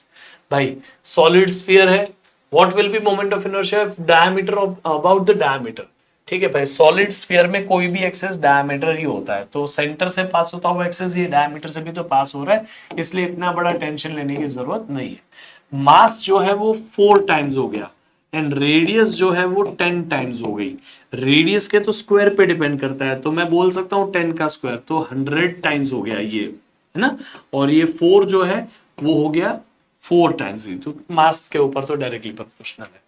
अब बाकी आपको इसको use करना, इस data को, और simple calculation करना पड़ेगा, ठीक है। देख लीजिए m 2/5 mr², m की जगह 4m, r की जगह 10r, ये हो गया। तो बाकी सिंप्लीफाई करके उन लोग ने आंसर दे दिया, याद रहेगा। So it's very simple thing. I hope कि आप इस टाइप के क्वेश्चंस तो आराम से कर पाओगे। अब थोड़ा हायर लेवल पे आते हैं। नीट 2016 में पूछा हुआ सवाल, ऐसे टाइप के क्वेश्चन पूछ ले तो आपको आना चाहिए। क्या क्वेश्चन में बोला है, there is a disc, disc में से हमने इतना हिस्सा निकाल दिया और बाकी के बचे हुए हिस्से का मोमेंट ऑफ इनर्शिया बता दो अबाउट दिस एक्सिस। तो हमें हर चीज का मोमेंट ऑफ इनर्शिया इसी एक्सिस के अबाउट निकालना है, ये श्योर करना है। बीच बीच में कोई और एक्सिस के अबाउट निकालना पड़े तो निकालो, लेकिन हर चीज का मोमेंट ऑफ इनर्शिया इस एक्सिस के अबाउट ही निकलेगा जो यहां से पास हो रहा है, ठीक है। सबसे पहले स्टेप 1, ये जो बड़ी डिस्क है जिसका मास m है, जिसका रेडियस r है, उसका moment of inertia about this axis निकाल लो। ये रहा डिस्क, मोमेंट ऑफ इनर्शिया हो गया m/2r²। अब ये छोटी डिस्क जो है, अभी के लिए उसको डिस्क मानो, बाद में उसको सब्ट्रैक्ट कर लेंगे, क्यों, इतना काट के निकालना है ना। समझ लो कि यहां डिस्क होती, बाद में निकाल लेता है, लेकिन यहां डिस्क है तो उसका मोमेंट ऑफ इनर्शिया कितना। तो इस डिस्क का मोमेंट ऑफ इनर्शिया इस एक्सिस के अबाउट निकालना है, इस डिस्क का मोमेंट ऑफ इनर्शिया इस एक्सिस के अबाउट निकालना है। तो एंड टेंजेंशियल है ये, ऐसा केस हम कर चुके, ठीक है। लेकिन अभी आपको सेंटर ऑफ मास से एक्सिस का निकालना पड़ेगा। अब ये जो डिस्क है ना, उसका रेडियस पूरे डिस्क के कंपेयर में हाफ है। जब रेडियस हाफ हो जाता है तो area is directly proportional to radius का स्क्वायर, एरिया इज πr²। और मास जो होता है वो एरिया पे डिपेंड करता है, जितना बड़ा एरिया उतना ज्यादा मास। तो mass depends on area, area depends on radius का स्क्वायर। तो रेडियस r/2 हो गया तो मास m/4 हो गया। रेडियस r/3 हो जाता तो मास m/9 हो जाता। रेडियस r/4 हो जाता तो मास m/16 हो जाता। इस चीज को दिमाग में डाल देना, ठीक है। तो अभी जो छोटी डिस्क है उसका मास जो है वो m/4 है, रेडियस जो है r/2 है, ठीक है। अब इस डिस्क में इस एक्सिस के अबाउट मोमेंट ऑफ इनर्शिया निकालनी है, तो इसको हम IO बोल सकते हैं, उसके सेंटर के अबाउट मोमेंट ऑफ इनर्शिया को IC बोल सकते हैं। तो IO is equal to IC plus md²। IC जो है ये वाला और IO जो है वो ये वाला। तो IC ये वाले एक्सिस के अबाउट मोमेंट ऑफ इनर्शिया इस नई डिस्क का मास, नई डिस्क का रेडियस का square divided by 2 m/2 r², ठीक है। बट ये नई छोटी वाली डिस्क का मास और रेडियस, ठीक है। प्लस ये m का m, ये d स्क्वायर का d स्क्वायर, और यहाँ m r स्क्वायर बाई 2। ठीक है, d जो है वो आपने ये distance between two parallel plate डाला, दो प्लेट के बीच में डिस्टेंस है, रेडियस ऑफ दिस डिस्क, ये डिस्क जो है उसका रेडियस तो r बाई 2 है, तो d is equal to r by 2 यहां डाला, ये mr स्क्वायर बाई 2 डाल दिया, m की जगह m बाई 4 डाल दिया, देखो m की जगह m बाई 4, r की जगह स्मॉल r की जगह r बाई 4, है ना, r बाई 2, तो r स्क्वायर बाई 4 हो गया, बाकी ये 2 तो यहाँ है ही, m की जगह m बाई 4, r स्क्वायर की जगह r स्क्वायर बाई 4 हो गया, r की जगह r बाई 2, तो r का स्क्वायर r स्क्वायर बाई 4, ये 2 का ये 2, बाकी ये m की जगह m बाई 4, ये r स्क्वायर बाई 4 हो गया, स्क्वायर हो गया ना इसका। तो अब इसमें से m are square upon 4 into 4, m are square upon 4 into 4 common ले लोगे तो यहाँ पे बचेगा 1 by 2 plus 1 which is 3 by 2, तो 3 बाई 2 यहाँ मल्टीप्लाई कर दोगे तो 4 इंटू 4 16 होता है, तो 32 हो गया, ये सिंप्लीफाई किया आप कर लेना, हो जाएगा। बाकी इस एक्सिस के अबाउट मोमेंट ऑफ इनर्शिया आपको पता है, ये डिस्क का इस एक्सिस के अबाउट भी पता है, और इस डिस्क का इस एक्सिस के अबाउट भी पता है, तो ये माइनस ये कर दो, last step, big disc minus small disc हो गया। इस एक्सिस के अबाउट मोमेंट ऑफ इनर्शिया कितना है, ये m बाई 2 r स्क्वायर है ना, बड़ा वाला m बड़ा वाला r। इस एक्सिस के अबाउट, इस डिस्क का इस एक्सिस के अबाउट मोमेंट ऑफ इनर्शिया कितना है, 3 by 2 m r square, 3 by 32 m r square, है ना। तो ये आपने सिंप्लीफाई कर दो, आपका आंसर आ जाएगा। वैसे आंसर 13 आ जाएगा, क्यों, क्योंकि आप यहाँ पे देख सकते हो 16 से मल्टीप्लाई डिवाइड कर दो तो नीचे 32 हो गया, तो नीचे 32 है, डिनोमिनेटर सेम है, 16 माइनस 3 हो गया ना 13। तो इस तरह से answer is this. I hope आपको समझा कि इस टाइप के क्वेश्चंस कैसे होते हैं। थोड़ा और प्रैक्टिस कराना चाहता हूं, इसीलिए मैं आपको ये करा रहा हूं, ठीक है। ये देख लीजिए, थोड़ा लॉजिक क्लियर, और कुछ नहीं। ये रिंग है, रिंग के इस एक्सिस के अबाउट मोमेंट ऑफ इनर्शिया, ऐसा एक्सिस जो बाहर निकलता है, एम आर स्क्वायर, खोल दो, आधा कर दो, तो इस एक्सिस के अबाउट मोमेंट ऑफ इनर्शिया कितना रहेगा, अभी भी एम आर स्क्वायर रहेगा। क्यों एम आर स्क्वायर क्यों रहेगा, आपने अभी भी इसका मास m ही रखा है, इसका भी मास m था। अब वो पार्टिकल जो यहां था वो पलट के यहां आ गया, फर्क क्या पड़ता है, सेंटर से ये जितने डिस्टेंस पे उतने डिस्टेंस पे ये है।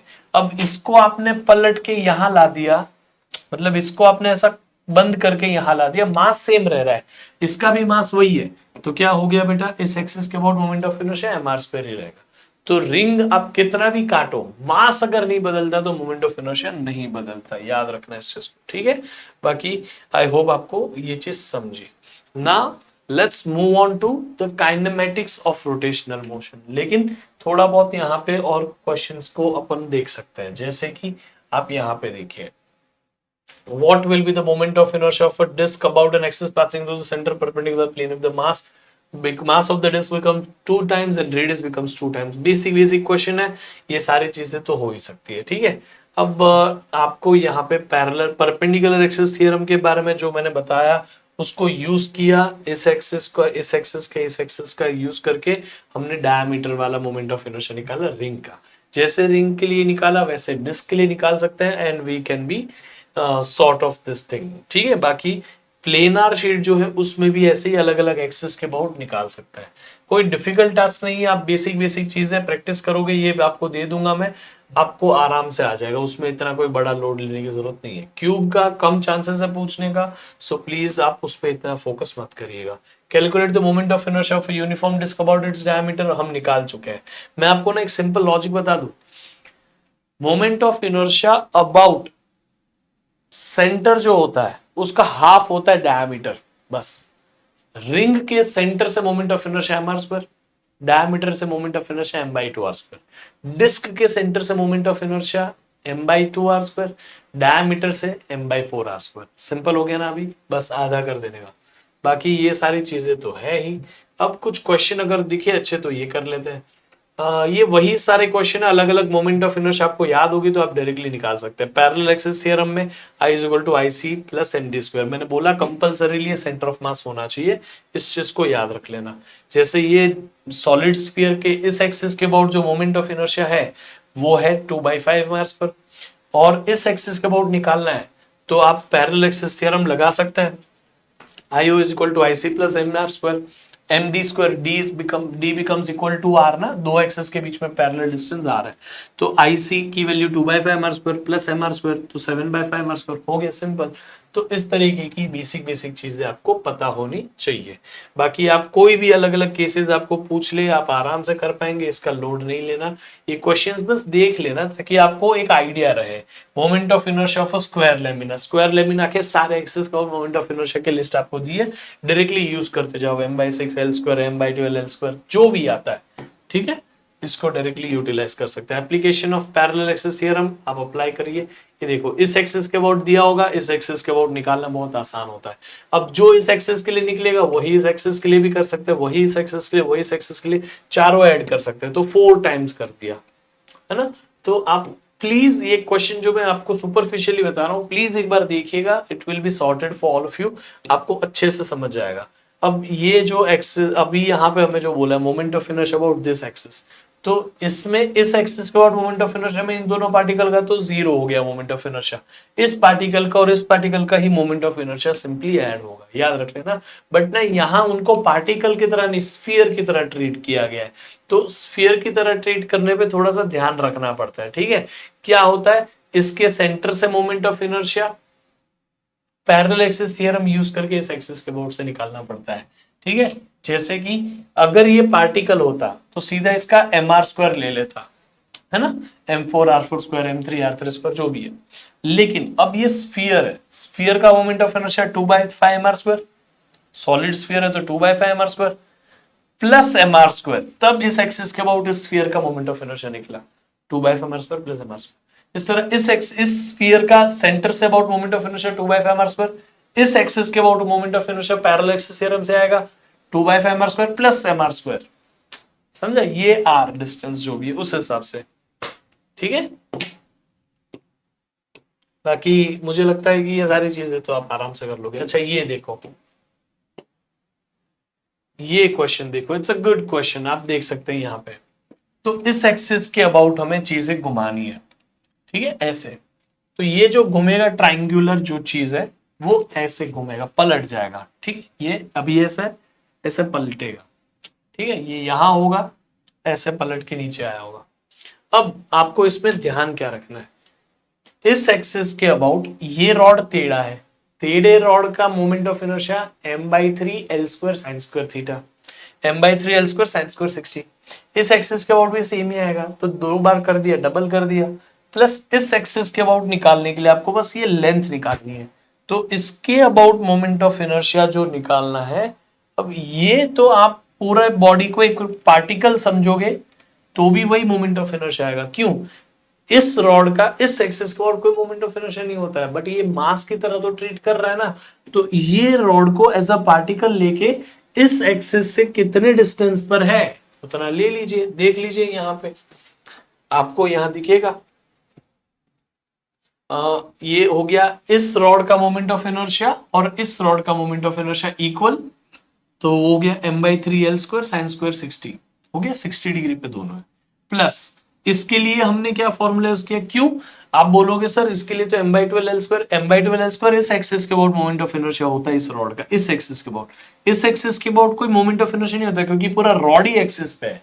अब ये पूरे का मास तो कुछ है ना, तो इसका एक्सिस इधर शिफ्ट हो गया, बट ये एज अ पार्टिकल रेट करेगा, तो mr स्क्वायर।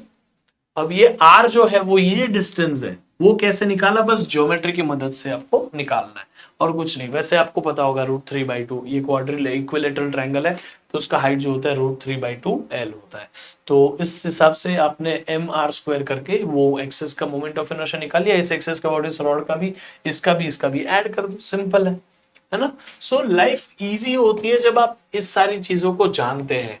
अब यहाँ पे भी तो वही है, इस एक्सिस के अबाउट निकालना, तो इसका तो 0 हो गया, इस रॉड का m/3 l स्क्वायर, क्यों, इस रॉड का तो ये एंड वाला एक्सिस है m/3 l स्क्वायर, प्लस इस रॉड को एज अ पार्टिकल ट्रीट करो m l स्क्वायर, हो गया m/3 l square plus m l square, तो हो गया ना। आपको बस कॉम्प्लिकेटेड करेंगे उन लोग, आपको आना चाहिए, ये अभी हमने किया, देखा क्वेश्चन, डिस्क में से इतनी डिस्क हटा दी, सिंपल है भाई, कुछ अलग नहीं है। 13 mr स्क्वायर बाई 12 32 है ना, तो ये क्वेश्चन नीट 2016 का क्वेश्चन हो गया। जो मैंने बोला था आपको यहाँ पे, when radius becomes half m becomes m/4, तो वो सारी चीजें आप अपने दिमाग में घुसा दीजिएगा, ठीक है। ये सब आपको काम आएगा। हर एक केसेस अलग अलग दिए हैं, हर एक बॉडी के लिए जितने पॉसिबल अलग अलग क्वेश्चंस है सारे यहाँ पे दिए हुए हैं। आप प्लीज इस चीज को दिमाग में डालिएगा, ठीक है। आई होप आपको समझा, क्लियर हो गया। Now radius of gyration. Radius of gyration क्या होता है, मैं आपको इजी वे में पहले बता देता हूं, ठीक है। What is radius of gyration, यहां पे देखिए। रेडियस ऑफ गायरेशन हम ऐसा कह सकते हैं कि एक्सिस ऑफ रोटेशन से इतना डिस्टेंस जहां पे इस पूरी बॉडी को मान सकते हैं, बस ये बॉडी में से एक्सिस ऑफ रोटेशन पास हो रहा है, तो ये पूरे के पूरे मास को हम कौन से एक पॉइंट पे माने, ये पूरे की पूरी बॉडी को कौन सी जगह पे ऐसा पार्टिकल बना के रखे ताकि वो बॉडी जो काम कर रही थी वही ये पार्टिकल भी काम करे, उस डिस्टेंस को बोलते हैं रेडियस ऑफ गायरेशन। कोई भी मोमेंट ऑफ इनर्शिया हो उसको m के स्क्वायर लिख दो, mm कैंसल आउट कर दो, k जो है वो आपका रेडियस ऑफ गायरेशन हो गया।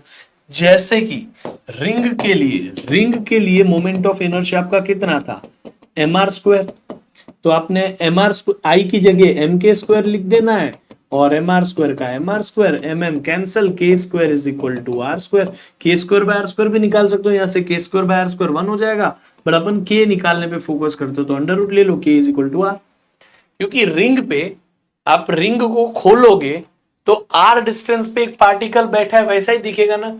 अगर ये रिंग थी, इसको यहां से खोल दिया तो इसको ओपन करने के बाद एक यहां पे पार्टिकल बना, तो वो तो यही हुआ ना कि सेंटर से r डिस्टेंस पर पार्टिकल बैठा है वैसा ही ट्रीट किया ना रिंग को खोलने के बाद, तो वही मोमेंट ऑफ, वही है रेडियस ऑफ गायरेशन। समझ में आ गया। तो इसी तरह डिस्क का moment of inertia m/2 1/2 mr square, 1/2 mr square को m के स्क्वायर से इक्वेट करो, mm कैंसिल कर दो, k square is equal to 1/2 r square, ठीक है। इस तरह से k निकाल सकते हो 1/√2 r। तो मैंने आपको सारी मोमेंट रेडियस ऑफ गायरेशन यहाँ उस हिसाब से निकाल के दी हुई है। कुछ नहीं करना है, मैं आपको बताऊं, ट्रिक बता दूं।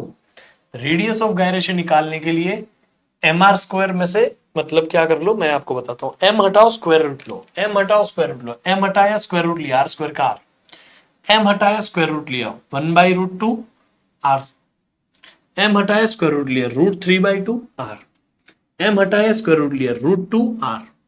समझ में आ गया, सिंपल है ना। हर केस में नहीं निकलेगा, जो चीज रोल कर सकती है ना वहीं पे आपका रेडियस ऑफ गायरेशन निकलेगा।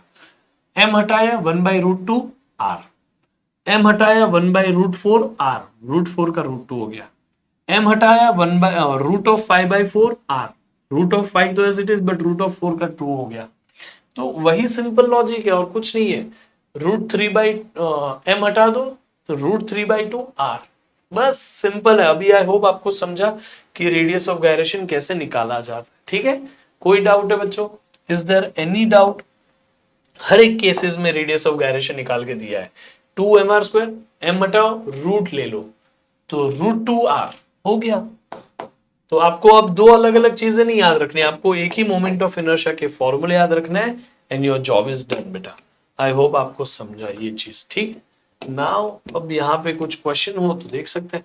Radius of gyration, it's a simple meaning कि रेडियस रिप्रेजेंट कर रहा है, डिस्टेंस रिप्रेजेंट कर रहा है, सो इसका यूनिट इज मीटर, इसका डायमेंशन इज L1। ये radius I is equal to m के स्क्वायर लिखा था ना अभी मैंने बेटा, क्या लिखा था, I is equal to m के स्क्वायर। तो k को एज इट इज रखो तो I/m हो गया, और sorry k square is equal to I/m हो गया, k is equal to √I/m हो गया। समझ में आ गया, ये बात है। आई होप आपको समझा, ठीक है। Axis of rotation, distribution of mass, इन दोनों फैक्टर पे डिपेंड करता है रेडियस ऑफ गायरेशन। देखो, मोमेंट ऑफ इनर्शिया डिपेंड करता था mass of the body, position of axis of rotation and distribution of mass, तीन पे डिपेंड करता था। रेडियस ऑफ गायरेशन सिर्फ मास पे डिपेंड नहीं करता, बाकी दोनों पे डिपेंड करता है, डिस्ट्रीब्यूशन ऑफ मास और एक्सिस ऑफ रोटेशन की पोजीशन। समझ में आ गया। Radius of gyration does not depend on mass of the body, इस चीज को भूलना मत, ठीक है। आई होप आपको याद रहेगा ये चीज। बाकी रेडियस ऑफ गायरेशन कैसे निकालना है वो मैंने आपको बता दिया। रेडियस ऑफ गायरेशन जो है ना, आप कोई भी बॉडी में से कोई भी पार्ट निकाल दो तो भी रेडियस ऑफ गायरेशन को कोई फर्क पड़ता नहीं है, ये दिमाग में डाल दो, ये काम आएगा आपको। रेडियस ऑफ गायरेशन जो है सिमेट्रिकल सेपरेशन से आप देख सकते हो यहाँ पे, ये मास m का रॉड है, मतलब मास m की डिस्क है, उसके ऊपर एक और मास m की डिस्क हो गई, मोमेंट ऑफ इनर्शिया डबल हो गई, है ना। तो इसी तरह से अनसिमेट्रिकल सेपरेशन देख सकते हो आप यहाँ पे, capital M minus small m, यहाँ से थोड़ा मास हटा दिया तो उस तरीके से रेडियस ऑफ गायरेशन के ऊपर ये असर पड़ेगा। यहाँ पे रेडियस ऑफ गायरेशन सेम रहता है, सिमेट्रिकल सेपरेशन में रेडियस ऑफ गायरेशन सेम रहता है, ठीक है। लेकिन इस असिमेट्रिकल सेपरेशन में रेडियस ऑफ गायरेशन चेंज होता है, ये नहीं पूछेंगे, ये ज्यादा ही है, आपको एक्स्ट्रा बता रहा हूं थोड़ा, बट आपको जरूरत नहीं है, लिटरली ये जरूरत नहीं है। रेडियस ऑफ गायरेशन कैसे निकाला मैंने आपको बता दिया, कोई भी एक्सिस के अबाउट निकाल सकते हो radius of gyration. Radius of gyration about an axis passing through the tangent to the sphere, moment of inertia कितना आता है 7/5 mr², तो m हटाओ रूट लो, m हटाया रूट लिया, रूट ऑफ 7/5r हो गया, यही आपका रेडियस ऑफ गायरेशन है हर किसी का। स्फीयर ये जो है ना आपके पास होलोस्फीयर, होलोस्फीयर का टेंजेंट के अबाउट मोमेंट ऑफ इनर्शिया होता है 5/3 mr², m हटाया रूट लिया, रूट ऑफ 5/3 इंटू r हो गया। सिंपल है, और कुछ करना ही नहीं है भाई, इतना सिंपल है ये सारी चीजें, ठीक है। सो रेडियस ऑफ गायरेशन के बारे में आई होप आप समझ पाए। अब आपको यहाँ पे पहले मतलब वो चीजें पूछा करते थे ज्यादा करके, law of conservation of angular momentum, आजकल उन्होंने नीट में कम कर दिया है law of conservation of angular momentum पे सवाल पूछना, बट अगर पूछे तो ताज्जुब की बात नहीं है, आ सकता है एग्जाम में, ठीक है। अब आ जाते हैं यहाँ पे लीनियर डिस्प्लेसमेंट, जैसे हमने पढ़ा था, अभी हम ना लास्ट पार्ट पे आ रहे हैं ताकि हम थोड़ा बहुत काइनेमेटिक्स और law of conservation of angular momentum पढ़ पाए, ठीक है। अब देखो यहाँ पे, जिस तरह लीनियर मोशन में डिस्प्लेसमेंट होती है उसी तरह एंगुलर मोशन में एंगुलर डिस्प्लेसमेंट, यहाँ v होता है तो यहाँ ओमेगा होता है, यहाँ a होता है तो यहाँ अल्फा होता है, ये तो आपको पता था। लेकिन जैसे यहाँ पे लीनियर मोशन में मास होता था, वहां मतलब रोटेशनल मोशन में मोमेंट ऑफ इनर्शिया होता है, जहां जहां मास दिखेगा वहां वहां मोमेंट ऑफ इनर्शिया रखने का। जैसे momentum is mass into velocity, mass is replaced by moment of inertia, velocity is replaced by angular velocity, तो p is equal to mv था तो यहाँ हो गया उसका नया सिंबल l, और l is equal to I omega. जैसे force is rate of change of momentum, f is equal to dp by dt, linear momentum हो गया एंगुलर मोमेंटम तो dl बाई dt, और ये फोर्स जो लीनियर मोशन प्रोड्यूस करता है वैसे टॉर्क होता है जो रोटेशनल मोशन प्रोड्यूस करता है। जैसे work done is force into displacement, तो फोर्स की जगह रिप्लेस हो गया टॉर्क, डिस्प्लेसमेंट की जगह रिप्लेस हो गया एंगुलर डिस्प्लेसमेंट, हो गया सब कुछ सेम, वर्क डन था वर्क डन ही है, ये लीनियर मोशन का वर्क डन, ये रोटेशनल मोशन का work done. Power is force into velocity, तो फोर्स की जगह हो गया टॉर्क और वेलोसिटी की जगह हो गया एंगुलर वेलोसिटी। आप हर एक फॉर्मूला ऐसे बना सकते हैं, this is kind of conversion you can see. ये आपकी महाराष्ट्र बोर्ड की टेक्स्ट बुक में भी दिया है, एनसीईआरटी में डायरेक्टली नहीं दिया, बट मोस्ट प्रोबेबली हर कोई आपको बता सकता है, ये बहुत सिंपल सी चीज है, ठीक है। बाकी law of conservation of angular momentum, इसको पढ़ाने के पहले थोड़ा बहुत मैं आपको टॉर्क वॉर्क के बारे में और इन सब के बारे में आइडिया दे देता हूँ। टॉर्क क्या होता है? It is a moment of force, is a turning effect, ठीक है। टॉर्क के कुछ बेसिक सी बातें कर लेते हैं। टॉर्क जो होता है, टॉर्क उसको हम टाउ सिंबल से रिप्रेजेंट करते हैं, टॉर्क को हम टाउ सिंबल से रिप्रेजेंट करते हैं, टाउ। इसका फॉर्मूला होता है फोर्स इनटू परपेंडिकुलर डिस्टेंस या आर्म लेंथ।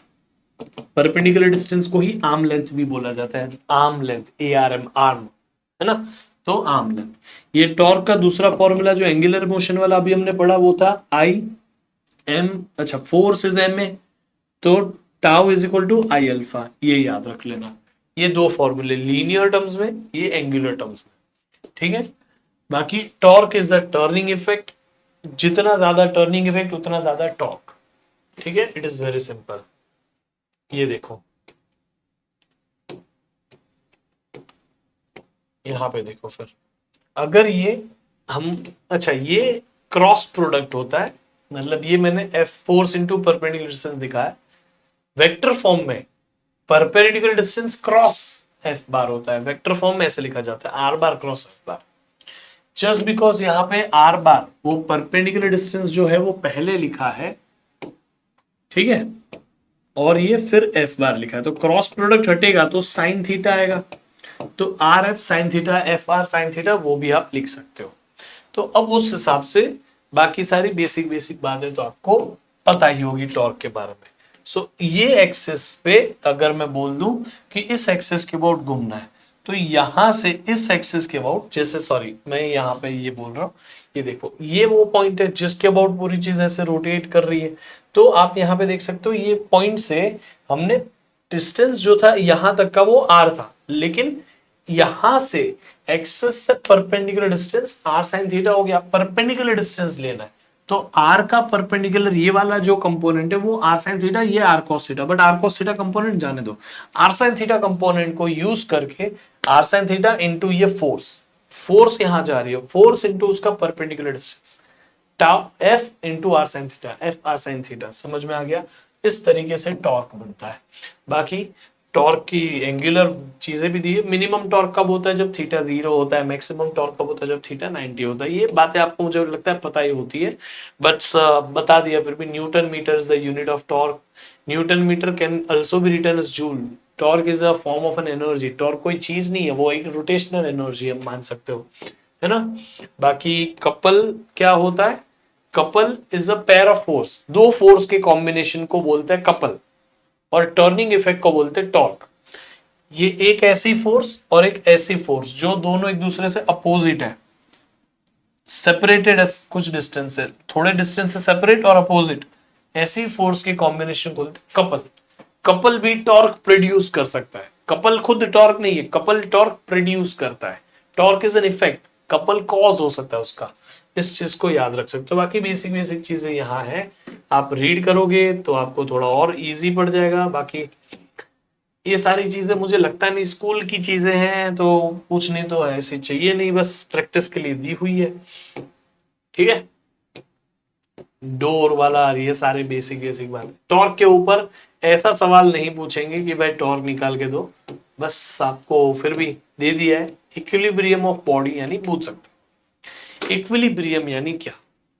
जब फोर्स 0 होता है तो बॉडी आराम करती है, उस सिचुएशन को बोलते हैं इक्विलिब्रियम। नेट फोर्स का 0 होना, ऐसे बॉडी को रोटेट नहीं करने देना उसको, या रोटेशनल मोशन में यूनिफॉर्म रखना है, तो उसका रोटेशनल इक्विलिब्रियम होता है। तो तब जैसे नेट फोर्स 0 हो तब बॉडी रेस्ट कर सकता है, या इक्विलिब्रियम में हो सकता है। तो नेट टॉर्क 0 हो तब बॉडी रोटेशनल इक्विलिब्रियम में होता है।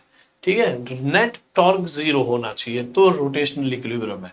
ठीक है, जैसे यहां अगर हर फोर्सेस का एडिशन 0 हो जाए तो ये बॉडी पे कोई फोर्स का इफेक्ट ही नहीं हुआ, वैसे हर टॉर्क का एडिशन 0 हो जाए तो उस पर कोई रोटेशनल इफेक्ट नहीं हो रहा है। इस चीज को ध्यान में रखते हुए हम टॉर्क के हिसाब से इक्विलिब्रियम सीखते हैं यहाँ पे। ठीक है, तो ये दो नोट है। A body can not be in rotational equilibrium under the action of single force unless a line of action through the axis of rotation. यानी कि line of action, axis of rotation के along अगर कोई force है, line of action मतलब force जो है वो एक्सिस ऑफ रोटेशन से पास हो जाए, तो ही बॉडी रोटेशनल इक्विलिब्रियम में नहीं होगी। अदरवाइज आपको बोल सकते हैं body can not be in rotational equilibrium. Body कभी रोटेशनल इक्विलिब्रियम में हो ही नहीं सकती, एक ही फोर्स की वजह से। एक फोर्स है तो बॉडी घूमेगी घूमेगी, ठीक है, अनलेस वो फोर्स एक्सिस ऑफ रोटेशन से पास हो जाए। अगर वो फोर्स एक्सिस ऑफ रोटेशन, मैंने आपको सॉरी पहले उल्टा बोल दिया था, एक्सिस ऑफ रोटेशन से अगर फोर्स पास हो जाएगी तो बॉडी इक्विलिब्रियम में है, हो सकती है। लेकिन अगर एक ही फोर्स है और वो एक्सिस ऑफ रोटेशन से पास नहीं हो रही, तो वो बॉडी कभी इक्विलिब्रियम में नहीं हो सकती। If a body is in rotational equilibrium, then the action of the three forces, the line of action of the three forces must be either concurrent or parallel. अगर तीन फोर्सेस लग रही है और वो तीनों फोर्सेस की वजह से भी बॉडी रोटेशनल इक्विलिब्रियम में, तीन फोर्सेस लगने के बाद भी रोटेशनल इक्विलिब्रियम में, तो तीनों फोर्सेस एक ही पॉइंट पे लग रही है, कॉन्करेंट फोर्सेस है, या एक ही पॉइंट से निकलती हुई फोर्सेस है, ऐसा बोल रहा है। जैसे स्कूल में आपने ये किया होगा, है ना।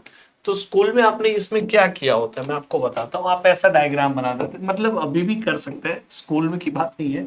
ये रस्सी के अलॉन्ग टेंशन टी, इस रस्सी के अलॉन्ग टेंशन टी, क्योंकि इस रस्सी ने इन दो पॉइंट पे पकड़ के रखा है। ये जो मास है ना 40 केजी, उसकी वजह से यहाँ पे लगेगा वेट 400 न्यूटन का। क्यों? mg, मास 40, g 10, तो mg हो गया 400। तो ये हो गया। अब आपको इस रॉड का भी मास दिया है नहीं दिया मुझे दिखेगा तो देख लेते हैं। 20 kg रॉड, 20 kg रॉड है, तो उस रॉड के सेंटर से, इस रॉड के सेंटर से निकलता हुआ एक और वेट लगेगा। 20 kg है तो 20 इंटू ग्रेविटी की वैल्यू मल्टीप्लाई कर दोगे तो 200 न्यूटन हो गया। अब आपको निकालना है मोमेंट ऑफ इनर्शिया, ठीक है। Find the tension developed in the thread. चलो, तो टेंशन निकालने के लिए भी अपने को सब करना ही पड़ेगा। टेंशन निकालना तो बहुत आसान है। ऊपर फोर्सेस कितनी है, 2, तो 2T। नीचे फोर्सेस कितनी है, 200 प्लस 400 कितनी हो गई, 600। हो गया टेंशन 300। इससे सिंपल क्वेश्चन क्या हो सकता है, ठीक है। तो टेंशन तो 300 है भाई, ये यहाँ पे देखो दिख जाएगा। T1 प्लस T2 इज 600, तो टेंशन हो गया। अब जस्ट बिकॉज दोनों पे टेंशन अलग अलग मान के चल रहे हो, दोनों पे सेम मान के चलते तो डिवाइड कर सकते। ये जो मैंने बोला वो वहां तक सही है, लेकिन दोनों पे टेंशन अलग अलग मान के चलोगे तो आपको रोटेशनल इक्विलिब्रियम लगाना पड़ेगा। रोटेशनल इक्विलिब्रियम में क्या करना पड़ेगा, समझ लो ये 0 है तो ये L/4 डिस्टेंस है, ये L/2 डिस्टेंस होगा। यहां से आप निकालिए टॉर्क, ठीक है। टॉर्क निकालने के लिए इस पॉइंट से टॉर्क निकालना है आपको, तो इस पॉइंट से Fr करते जाइए। फोर्स कितनी थी, 400, तो फोर्स इंटू L/4। फोर्स कितनी है, 200, तो 200 इंटू L/2। ये पॉइंट पे ही ये टेंशन है तो उसको क्यों लेंगे, उसकी वजह से तो घूमेगा ही नहीं ना।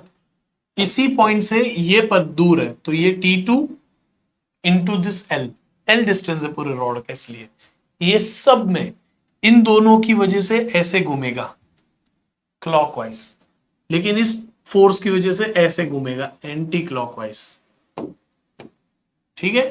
तो एंटी क्लॉक को पॉजिटिव मान लो तो क्लॉक को नेगेटिव मान लो, तो T2 इंटू एल पॉजिटिव, तो T2 into L is equal to हो जाएगा, ये क्लॉकवाइज घुमाएगा ये एंटी क्लॉकवाइज घुमाएगा, दोनों मिलके बॉडी को बैलेंस कर लेंगे। तो T2 into L will be equal to 400 into L/4 plus 200 into L/2। इसको सिंप्लीफाई करो, आपको आराम से देखो L तो वैसे ही कैंसिल हो रहा है। T2 की वैल्यू मिल गई, T2 की वैल्यू मिल गई। आप इस इक्वेशन में T1 plus T2 is equal to 600 था ना, तो उसमें डाल दो, T2 में डाल दो, T1 मिल गया। समझ में आ गया। तो एक टिपिकल टाइप का क्वेश्चन है जो स्कूल में यूजुअली ICSE में स्कूल में करा देते हैं, आपको महाराष्ट्र बोर्ड में भी करा देते हैं 11th में। अब CBSE में भी इस चैप्टर में ही कराना चाहिए आइडियली, बट अवॉइड करते हैं इस लेवल के क्वेश्चन, इतना कुछ है नहीं इसमें इसलिए। अब ये देखिए, ये रॉड है, इस रॉड के लिए अगर हमें इक्विलिब्रियम लगाना है तो किस पॉइंट पे निकालना है, इक्विलिब्रियम एट बी पॉइंट पे इक्विलिब्रियम निकालना है, ठीक है। एक बार और प्रैक्टिस कर लेते हैं। तो बी पॉइंट से हमें सारे डिस्टेंसेस पता होने चाहिए, ठीक है। एक ये फोर्स लग रही है उसको जान दो क्योंकि पॉइंट बी पे ही लग रही है, इसकी वजह से ये कोई मतलब टॉर्क नहीं प्रोड्यूस कर सकते क्योंकि वो एक्सिस पॉइंट पे ही पास हो रही है। एक्सिस ऑफ रोटेशन से कोई भी फोर्स पास हो जाए उसका कुछ लेना देना नहीं है। इसकी वजह से क्यों नहीं घूम सकते, क्योंकि ये फोर्स से कोई परपेंडिकुलर डिस्टेंस नहीं बन रहा है, तो उसकी वजह से टॉर्क नहीं बनेगा। टॉर्क के लिए फोर्स और परपेंडिकुलर डिस्टेंस दोनों होने चाहिए। तो ये फोर्स है 2 न्यूटन इंटू परपेंडिकुलर डिस्टेंस 3, तो 2 इंटू 3। अब ये घुमा रहा है ऐसा, जो ऐसे घुमा रहे हैं उनको ऐड करेंगे, जो ऐसे घुमा रहे हैं उनको अपोजिट में ऐड कर लेंगे।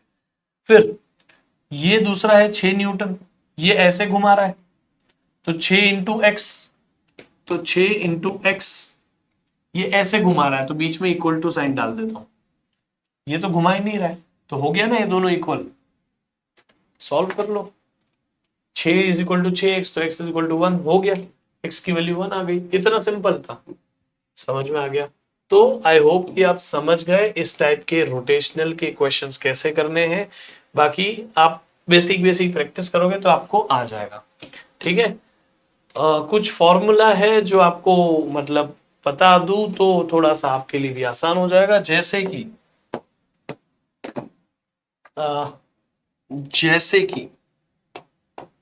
इसी का एक्सटेंशन एक्चुअली कुछ नया नहीं है, बट वो 3 फॉर्मूले काम आते हैं आपके मतलब CBSE के लिए भी, महाराष्ट्र बोर्ड के बच्चों के लिए भी, हर किसी के लिए काम आता है। देख लो यहाँ पे, ध्यान से सुनना। जैसे kinetic energy in linear motion half mv² होती है, वैसे kinetic energy in rotational motion होती है हाफ मास की जगह मोमेंट ऑफ इनर्शिया, वेलोसिटी की जगह एंगुलर वेलोसिटी हाफ ओमेगा²। जैसे फोर्स होता है लीनियर मोशन में, अभी हमने पढ़ा मास इनटू एक्सेलरेशन, वैसे यहाँ फोर्स की जगह टॉर्क होता है, जो होता है मास की जगह रोटेशनल, क्या बोल सकते हैं, मास की जगह हम मोमेंट ऑफ इनर्शिया और एक्सेलरेशन की जगह अल्फा। जैसे यहाँ ये हो गए लीनियर मोमेंटम जैसे होता है मास इनटू वेलोसिटी, वैसे ही यहाँ एंगुलर मोमेंटम होता है आई इंटू ओमेगा। जैसे यहाँ पावर होता है फोर्स इंटू वेलोसिटी, वैसे यहाँ पावर होता है फोर्स की जगह टॉर्क इंटू वेलोसिटी, वेलोसिटी की जगह ओमेगा। समझ गए? तो ऐसे फॉर्मूले कन्वर्ट होते हैं, आपको काम आएंगे ये बहुत। ठीक है, बाकी जैसे कि हमने फोर्स को change in momentum upon time लिखा था, वैसे ही यहां पे भी टॉर्क को हम change in angular momentum upon time लिख सकते हैं। उसी बेसिस पे मैंने ये लिखा, जैसे force is equal to mass into acceleration था, तो torque is equal to I alpha. तो force is equal to rate of change of linear momentum, तो torque is equal to rate of change of angular momentum. If force is zero तो momentum is constant, but यहां if torque is zero तो angular momentum is constant. यही logic को बोलते हैं law of conservation of angular momentum. छोड़ दो, law of conservation of angular momentum ये कहता है कि बॉडी रोटेट हो रही है, उसके साथ कुछ हुआ तो पहले जो मोमेंटम था वही बाद में होगा, तो momentum before something is equal to momentum after that. ठीक है, कई बार डिस्क रोटेट करती है, उसके डिस्क के एक कॉर्नर पे हमने कॉइन गिरा दिया, डिस्क रोटेट कर रही है, कॉइन उड़ गया वहां से, या डिस्क रोटेट कर रही है, हमने मोम गिरा दिया, मोम यानी हमने उसके ऊपर थोड़ा क्या बोल सकते हैं, मोमबत्ती को क्या बोलते हैं भाई, कैंडल, कैंडल का थोड़ा सा बीम, कैंडल कैंडल थोड़ा गिरा दिया, ऐसा कुछ भी कर सकते हैं। तो हम कोई रोटेटिंग बॉडी को डिस्टर्ब करते हैं। ठीक है, एक डंबल घूम रहा था, एक डंबल यानी एक रॉड और उसके एंड पे दो पार्टिकल, वो रोटेट कर रहा था, दो पार्टिकल निकल गए, तो अब क्या हो गया, ये सारी चीजें पूछते हैं। उसके ऊपर क्वेश्चन महाराष्ट्र सिलेबस की टेक्स्ट बुक में भी इंपॉर्टेंट है और यहाँ पे भी इंपॉर्टेंट है। बाकी ये जो चीजें हैं, कुछ क्वेश्चंस है आपके लिए, आपको यहाँ स्टैंडर्ड क्वेश्चन दिखेंगे, बट ये सब इतना पूछने का चांसेस नहीं है। ये एंगुलर मोमेंटम के बारे में, एंगुलर मोमेंटम के कंजर्वेशन के बारे में भी आएगा आगे।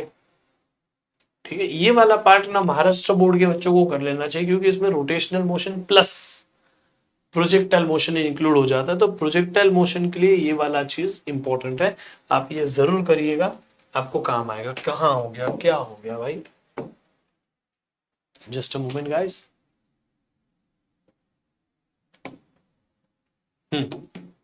ठीक, हाँ, अब आते हैं हम law of conservation of angular momentum पे। ये सब वर्क डन के बेस्ड यहाँ पे चीजें दी हुई है, आपको एक्स्ट्रा चीजें हैं, मतलब थोड़ी एडिशनल ही दे रहा हूं ताकि आपको कभी जरूरत पड़े तो आपको काम आ जाए। ये देखो translational rotational, it is actually a rolling motion. अब भी नहीं दे रहा हूं मैं आपको ये सारी चीजें करा के, बट आपको इस पीपीटी में दे के रख रहा हूं, पूछना नहीं चाहिए। Rolling motion translational plus rotational को थोड़ा सा टच जरूर कर सकता है वो, ठीक है, लास्ट टाइम भी उन्होंने कर लिया था। तो आपको चाहिए तो मैं बेसिक उसका बता दूंगा, बट अभी के लिए जो इंपॉर्टेंट है उसके ऊपर पहले आते हैं। जैसे law of conservation of angular momentum, हम पहले हाथ स्प्रेड करके घूमे तो हम स्लो होंगे, वही घूमते घूमते हाथ अंदर कर ले अचानक से फास्ट हो जाएंगे। ठीक है, आप देख सकते हो अभी मैं घूम रहा हूं, तो मैं जैसे हाथ अंदर करूंगा अपने आप की स्पीड ज्यादा पाऊंगा। तो ये law of conservation of angular momentum के हिसाब से हुआ। अब आप यहाँ पे देखो केस क्वेश्चन क्या है, ये डिस्क अकेली घूम रही थी, अचानक से उसके ऊपर एक एम मास का पार्टिकल डाल दिया डिस्टेंस आर पे।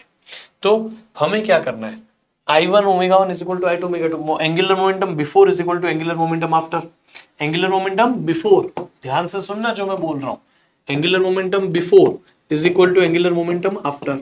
एंगुलर मोमेंटम क्या है, एक ही चीज है ना हमारे पास, तो आई ओमेगा।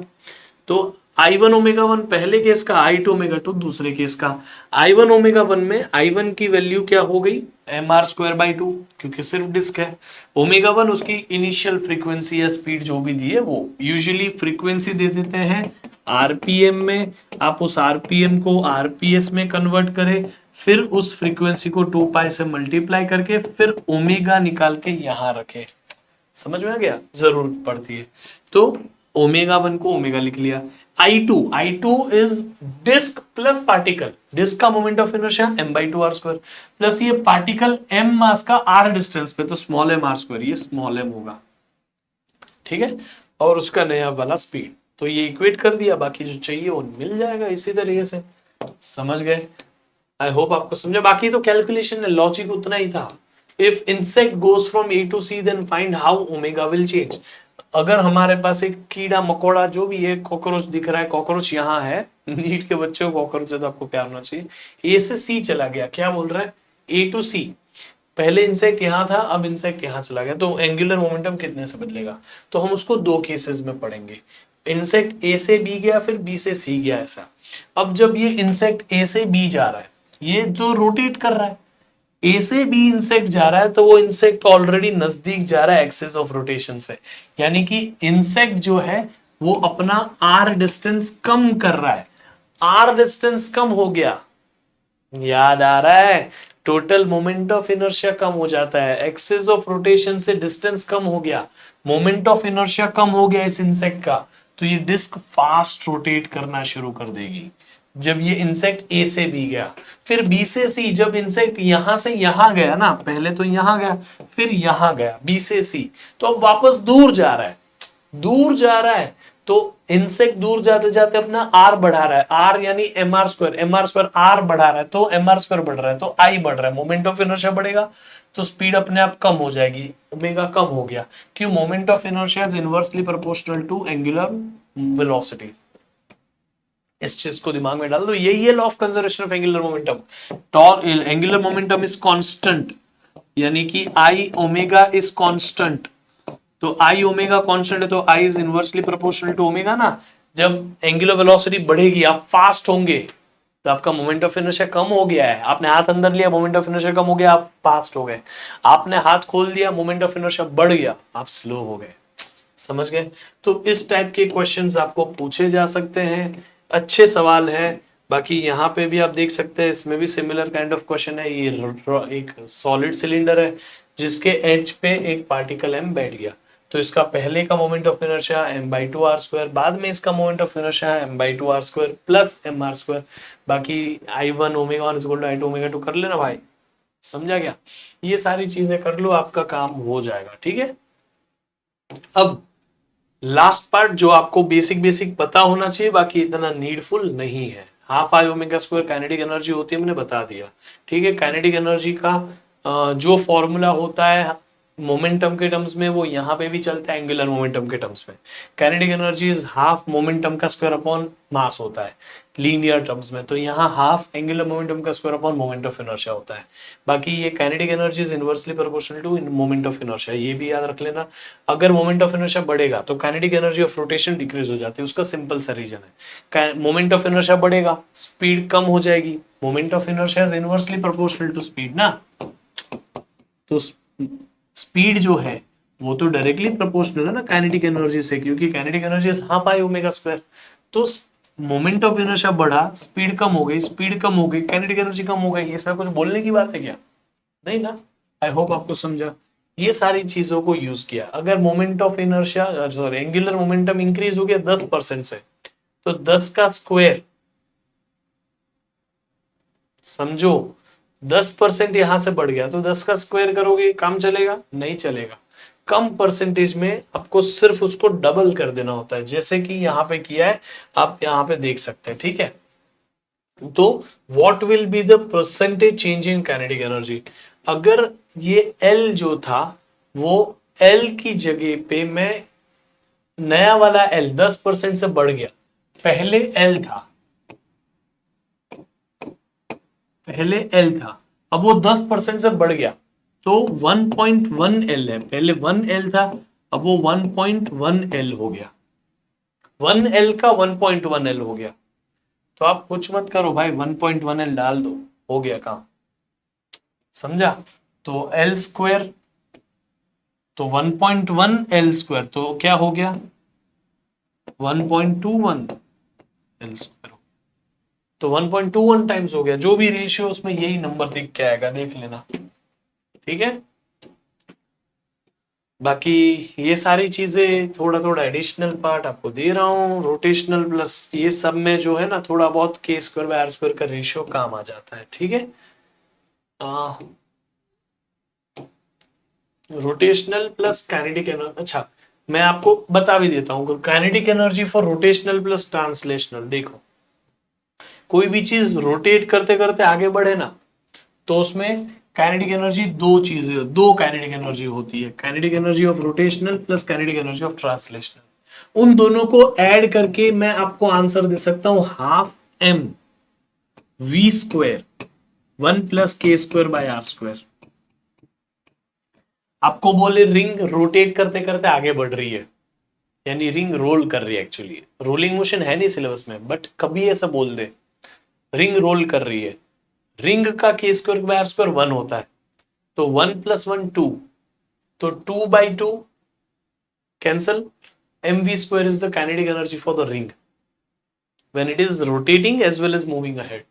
डिस्क रोटेट करते करते आगे बढ़ रही है, डिस्क रोल कर रही है, डिस्क का k² बाय r स्क्वायर 1/2, आप चेक कर लेना वो लिस्ट में, तो 1/2 + 1 3/2, तो 3/4 हो गया, यहाँ पे 3/2 मल्टीप्लाई होगा, तो 1/2 से 3/2 मल्टीप्लाई करो 3/4, 3/4 mv², तो काइनेटिक एनर्जी क्या हो गया 3/4 mv²। This is the kinetic energy का formula for disc rotating and moving ahead. तो इस तरीके से आपको ये काम आ सकता है। आई होप आपको ये समझा। सो ये बहुत डिटेल्ड है, आपको मैं ये पीडीएफ भी पूरा शेयर कर दूंगा, अभी ये पूरा का पूरा चैप्टर हम बोल सकते हैं कि it is done. I hope कि मैं आपको ये moment of inertia, rotational motion के बारे में सब डिटेल में समझा पाया। मेरा कोशिश ये था कि मैं आपको ये अच्छे से रिवाइज करा दूं, कहीं ना कहीं तो आपने ये सीखा ही होगा, पूरा चैप्टर पढ़ा ही होगा, लेकिन जो आपको कॉन्सेप्ट्स में एक गैप होता था ना, वो फिलअप करने की मेरी कोशिश थी, उसके ऊपर कैसे टाइप के क्वेश्चन बन सकते हैं ना, उसका लॉजिक दिखाने की कोशिश थी। Obviously this session was not for someone जिसको पूरा बिल्कुल नहीं आता है चैप्टर, जिसको थोड़ा बहुत आइडिया है, कॉन्सेप्चुअल गैप थे, उसको फिलअप करने के लिए ये सेशन था। जैसे कि मैं मानता हूं कि आपको उतना बेसिक तो पता होगा, बेसिक बेसिक बातें फिर भी मैंने कवर की है, बस मैंने जो क्वेश्चंस थे ना उनको सुपरफिशियली आपको लॉजिक बताने पे फोकस किया, not rather than solving the entire question. So I hope आपको समझा। ये पीडीएफ नोट्स चाहिए आप जरूर कमेंट बॉक्स में कमेंट करिएगा, नीट 2025, एंड आपको डीपीपी चाहिए तो डीपीपी फॉर नीट 2025 ऐसा कमेंट कर दीजिएगा, I share the DPP with you. बाकी मुझे पता चल जाएगा किस बच्चों ने अभी तक देखा, अगर आप ये कमेंट कर दोगे तो। ठीक है, मिलते हैं फिर अगले क्लास में, तब तक के लिए bye bye, see you, take care, love you all.